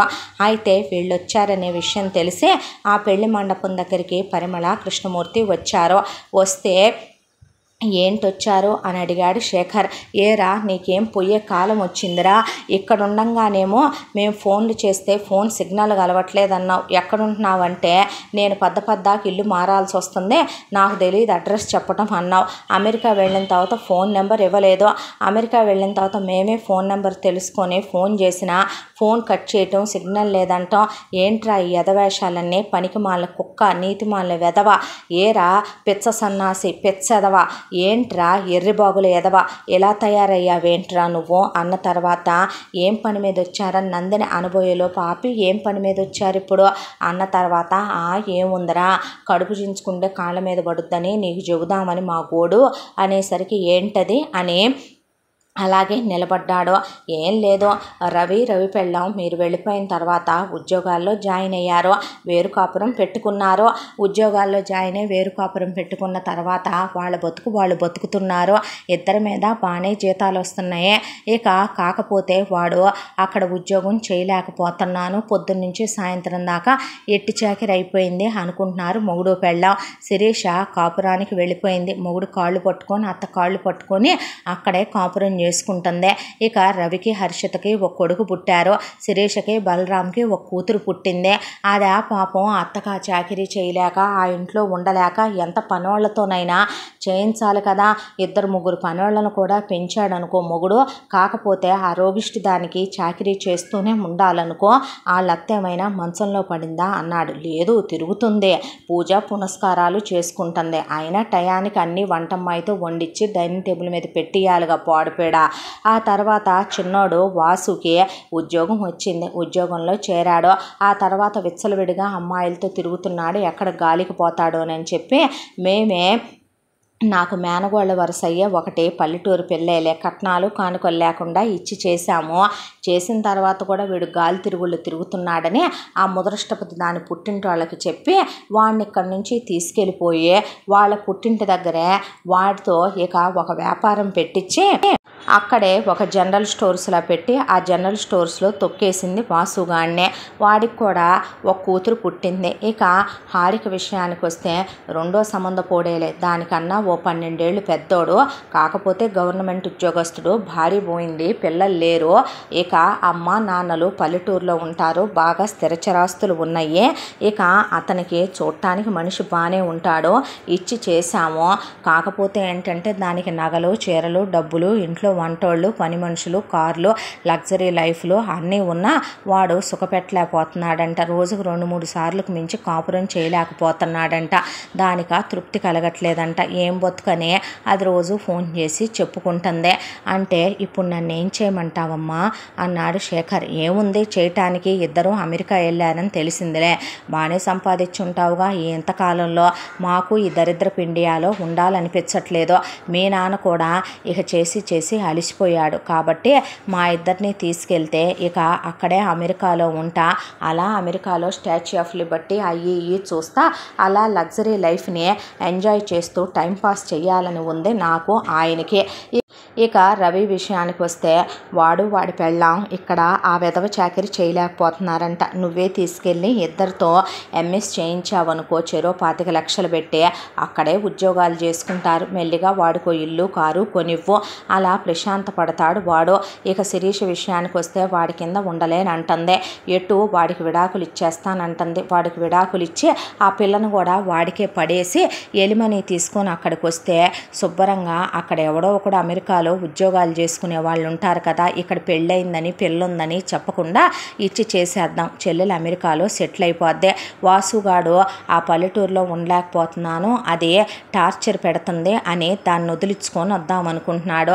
వాడు శుభ్రంగా దాన్ని వదిలిచ్చేసుకొని విడాకులు ఇచ్చే ఆ పుట్టిన పిల్లాడిని వాడికి వదిలేసి వచ్చేస్తాడు. శుభ్రంగా వాడితో కూడా ఎంఎస్ చేయించి అమెరికాలోనే ఒక పిల్లని చూసి శుభ్రంగా అక్కడే పెళ్లి చేసేసాం అనుకో, హ్యాపీగా వాడు బతుకుతాడు, వాడికి ఒక ఇల్లు కారు కొనివ్వు. ఇక శిరీషకి నువ్వే నీ చేత్తో 1 కోటి రూపాయలు కట్నం ఇచ్చి 1 కోటి రూపాయలు బంగారం పెట్టి గ్రాండ్గా పెళ్లి చేసే. హారిక ఆ ముసలోడితో ఎటు కాపురం చేయలేని అంటుంది, అది కూడా విడాకులు ఇచ్చి ఎలిమనీ తీసుకొని వస్తానని చెప్పమందే. అక్కడికి వచ్చిన తర్వాత దానికి మాత్రం అమెరికాలోనే పుట్టి అమెరికాలోనే పెరిగిన అబ్బాయినిచ్చి చెయ్యాలంట, ఎందుకంటే వాళ్ళైతేనే ఆడదాన్ని ఆడది సాటిస్ఫై అయ్యేంతగా సుఖపెట్టగలరు కాబట్టి వాళ్ళనైతేనే చేసుకుంటానందే. దానికి ఒక ₹1,00,00,000 కట్నం, ₹1,00,00,000 బంగారం ఇచ్చి చేసామనుకో అది కూడా సెటిల్ అయిపోద్ది అన్న తర్వాత, ఇంతేనా అమ్మా ఇంకేమైనా ఉందా అన్నాడు. ఏమీ లేదు ఇంతే అన్న తర్వాత, కడుపుకు అన్నం తింటున్నారా, కంపలెమ్మటి గడ్డి తింటున్నారా అని తల్లివని కూడా చూసుకోనని చెప్పి కొట్టడానికి మీదకి వెళ్ళిపోతే, తండ్రి షర్టు పట్టుకొని కొడితే పరువు పోద్దని జన్మనిచ్చావని వదిలేసి ఊరుకుంటున్నాను. మనుషుల పశువులా మీరు? నా పెళ్ళాం వేరు కాపురం ఏమంటా పెట్టించిందో కానీ మీరందరూ బాగుపడ్డారు, మీరేమీ నాశనం అయిపోలేదు. నాన్నకి ఉద్యోగం ఉంది, మీకు సొంత ఇల్లుంది, ఒక పోర్షన్ అద్దె వస్తుంది, పై పోర్షన్లో హ్యాపీగా ఉంటున్నారు. దానికి తోడు మీరు మ్యూచువల్స్లో రిటైర్మెంట్ ప్లాన్ చేసుకొని డబ్బులు దాచుకున్నాయి 2 కోట్లు అయినాయి. వాటి మీద వడ్డీ వస్తుంది, సొంత ఇల్లు, కింద అద్దె, నాన్నకి ఉద్యోగం. నాన్న చేయలేకపోయినా మీరు రూపాయలు దాచుకొని జాగ్రత్త చేసుకునే ఉన్నారు. నీ ఒంటి మీద బంగారం అలాగే ఉంది. మీ లగ్జరీలకి మీకేమీ తక్కువ లేదు. ఇక రవి వాడి పెళ్ళాం ఉద్యోగాలు చేసుకుంటున్నారుగా, వస్తే ఉద్యోగాల్లో ఆన్ సైట్ వాళ్లే వెళ్తారు అమెరికాకి. లేదనుకో వాళ్ళ బ్రతుకులు వాళ్లే అలా బ్రతుకుతారు. కష్టానికి అలవాటు పడి కష్టపడి బ్రతుకుతున్నారు. వాళ్ళని తీసుకెళ్ళి నేను ఎంఎస్లు చేయించాలా? నా దగ్గర ఏమైనా డబ్బులు చెట్లకు కాస్తున్నాయి అనుకుంటున్నావా? శిరీష బలరాంతో కాపురం చేసుకుంటూ అత్త కింద ఉండలేదా? పని మనుషులు వంట మనుషుల్ని పెడితే పుట్టిన పిల్లల్ని వదిలేసి విడాకులు ఇస్తారా? నీ కూతుళ్ళేమైనా రెడ్ లైట్ ఏరియా బ్రోతల్స్ అనుకుంటున్నావా అమ్మా? సంసారపక్షమైన ఒక తల్లిగా నువ్వు చెప్పాల్సిన మాటలేనా అవి? నీ అల్లుల్లో ఏం లోపం ఉందని నీ కూతుర్ని వదిలేసి రమ్మని మనాలి, పుట్టిన పాపను వదిలేసే? ఇదేమైనా సంస్కారం ఉన్నటువంటి సంసారపక్షమైన ఆడవాళ్ళు మాట్లాడాల్సిన మాటలు, తీసుకునే నిర్ణయాలు అంటారా వీటిని? చిన్నోడు పెళ్ళాం పిల్లల్ని వదిలేసి అమెరికాకు వచ్చి ఎంఎస్లు చేస్తాడా? మంచిదో చెడ్డదో పల్లెటూరు పిల్లైనా వాడిని తీసుకెళ్ళి సంసారం నిలబెట్టుకొని జనరల్ స్టోర్స్ అయినా పెట్టించిందిగా, బాగుపడ్డాడుగా, బాగానే ఉన్నాడుగా. వాడిని అమెరికా తీసుకొచ్చి ఎంఎస్ చేస్తే వాడేం చేస్తాడో? అక్కడ శుభ్రంగా రోజుకు ఒక అమ్మాయితో తిరుగుతూ అడ్డమైన రోగాలు తెచ్చుకొని పైకి పోతాడు వాడు. అక్కడే అనుకుంటున్నావా ఏంటి ఆడవాళ్ళు అంత చీప్గా ఉందే? నీ కొడుకుని చేసుకోవటానికే ముక్కలు ముక్కలుగా ఏ పార్ట్కి ఆ పార్ట్ తీసేసి చేతికిస్తారు వాళ్ళు. నీ చిన్న కూతురు మంచో చెడో ఎలాగోలాగా ఒక అతన్ని చేసుకుంది, అతనికి పిల్లలు లేరు, అతనికి ఏ బాధ్యతలు లేవు. నీ కూతుర్ని 2-3 సార్లు సుఖపెడితే చాలదా? నీ కూతురు మనిషా లేకపోతే ఏమైనా అనకూడదులే కానీ ఎంత అసహ్యంగా ఉంటుందోనమ్మా. వేసలు కూడా వాళ్ళు ఇష్టపడే ఆ వృత్తిని చేయరమ్మా. శారీరక కోరికలకి వాంఛలకి తృప్తే ఉందమ్మా. ఇప్పటికీ నీకు నాన్నకి ఉండవు కదా తృప్తులు. అలాగే ఇప్పుడు దానికి ఇంకో 10 ఏళ్ళు పోతే పిల్లలు పుడితే ఆ మదం అణిగిపోద్ది. ఆ తర్వాత అది దాని మొగుడితో కాపురం చేసుకోక ఎక్కడికి వెళుతుందమ్మా? ఏమైంది? స్థిరచరాస్తులుండి గవర్నమెంట్ ఉద్యోగస్తుడు వస్తే పద్ధతిగా పనోళ్ళు, ఏసీలు, కార్లు ఉంటే నీ కూతురు కాపురం చేయలేక విడాకులు తీసుకొని వస్తే నేను కోట్లు కట్నాలు ఇచ్చే పెళ్ళిళ్ళు చేయాలా నీ కూతుళ్ళకి? నీ కొడుకులతో నీ కోడలతో ఎంఎస్ చేయించాలా? ఎంత దాంట్లో నీకు పిల్లలు పుట్టారా? నువ్వెలా ఉన్నావు అమ్మా? నువ్వెలా ఉన్నావనే నా పెళ్ళాన్ని అడిగావా అమ్మా నువ్వు? మనుషుల పశువులా మీరు? ఇంకోసారి మళ్ళీ జీవితంలో నా కంటికి కనిపించారంటే మిమ్మల్ని ఏం చేస్తానో నాకే తెలియదు. ఇది నీకు మందు పెట్టిందరా? మత్తు జల్లి మా నుంచి దూరం చేసి వేరు కాపురం పెట్టించిందే? లేదు, నన్ను మనిషిని చేసిందే, నాలో ధైర్యాన్ని నింపిందే, నేను మగాణ్ణేనని నాకు గుర్తు చేసిందే. మీ నుండి నేను ఎప్పుడైతే వేరుగా వెళ్ళిపోతానో అప్పుడే మీరు బాగుపడతారందే. అది అన్నట్టుగానే మీ అందరూ బాగుపడ్డారో మీతో పాటు నేను బాగుపడ్డాను. ఈరోజు నా కాళ్ళ మీద నేను ఆధారపడి రూపాయి పిచ్చు గింజలు పోగు చేసుకున్నట్టు నేను పోగు చేసుకున్నాను. ఇప్పటిదాకా నేను పిల్లల్ని కనలేదు. నా వయసు 40లకు వచ్చిందే. ఇంకా నేను పిల్లల్ని కనకుండా నా బ్రతుకంతా మీకోసం త్యాగాలు చేయమంటున్నావంటే నువ్వు మనిషివా పశువంటే? మీ కామానికి గుర్తుగా పుట్టాను, అది నాకు తెలుసు. కానీ మానవత్వం అనేదే లేకుండా మళ్ళీ మీరు సిగ్గనేది విడిచేసి వచ్చారు చూసారా? చేత్తో కాదు చెప్పుతో కొట్టాలి మీలాంటి అమ్మా నాన్నల్ని. మీ ముఖం కూడా నాకు చూపించకండి అనేసరికి నానా శాపనార్థాలు పెట్టుకుంటూ అక్కడి నుంచి నువ్వు బాగుపడవు, నువ్వు నాశనం అయిపోతావు అనుకుంటూ వెళ్తే, దేవతలు మహాపతివ్రతల కాలాలు కావులే కానీ ఇవి, ఇక వెళ్ళి పని చూసుకోండి అన్నాడు. ఆ తర్వాత బావుమరిది పెళ్ళైపోగానే అత్తామామలకి వీడ్కోలు చెప్పి అక్కడి నుంచి ఇద్దరు ఫ్లైట్ ఎక్కటానికి ఎయిర్పోర్ట్లో ఉంటే, నేను వేరు కాపురం తీసుకొచ్చానని ఎప్పుడైనా బాధపడ్డావా శేఖర్ ఇన్నాళ్లలో అని అడిగింది నందిని. లేదురా, నువ్వు అలా తీసుకురాబట్టే నాకు ధైర్యం వచ్చిందే. నువ్వు అలా తీసుకురాబట్టే నా బ్రతుకి ఒక విలువ ఉందని, నేను కూడా అందరి మగాళ్ళలా ₹1 సంపాదించగలనని, నా జీవితంలో కూడా నా అనే దాన్ని గురించి నేను ఆలోచించాలని, మనిషికి సెల్ఫ్ లవ్ కూడా ఉండాలని, మనం పెళ్లి చేసుకున్న అమ్మాయి జీవితానికి మనం ఒక అర్థాన్ని కల్పించాలని, పరమార్థాన్ని నిర్మించాలని నాకు అర్థమైంది. నేను బయటకు వచ్చిన తర్వాతే కదరా బాగుపడ్డాను. ఆ తర్వాత అమెరికాకు వెళ్ళాను. ఈరోజు సంపాదించుకున్నాను. పరువు, ప్రతిష్ట, విలువ, గౌరవం, డబ్బు, బంగారం అన్నీ ఉన్నాయి, ఆస్తిపాస్తులతో సహా నా దగ్గర.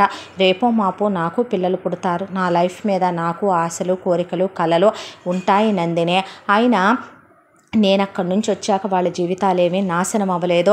రవి వాళ్ళు కష్టానికి అలవాటు పడ్డారు. శిరీష మొగుడు దగ్గరికి వెళ్ళిందే. వాసు బాగుపడ్డాడు. హారిక లైఫ్ ఒక ఘాటికి చేరింది. అదే నేను అక్కడ ఉండుంటే గనక వాళ్ళు అలా బాగుపడర్రా. రవి, హర్షిత ఉద్యోగానికి వెళ్ళరు.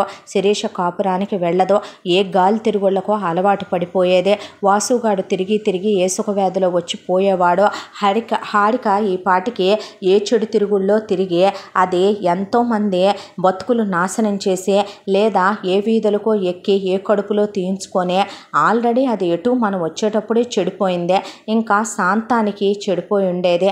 నేను వచ్చి వాళ్ళ జీవితాల్లోంచి వాళ్ళకి మంచి చేశాను.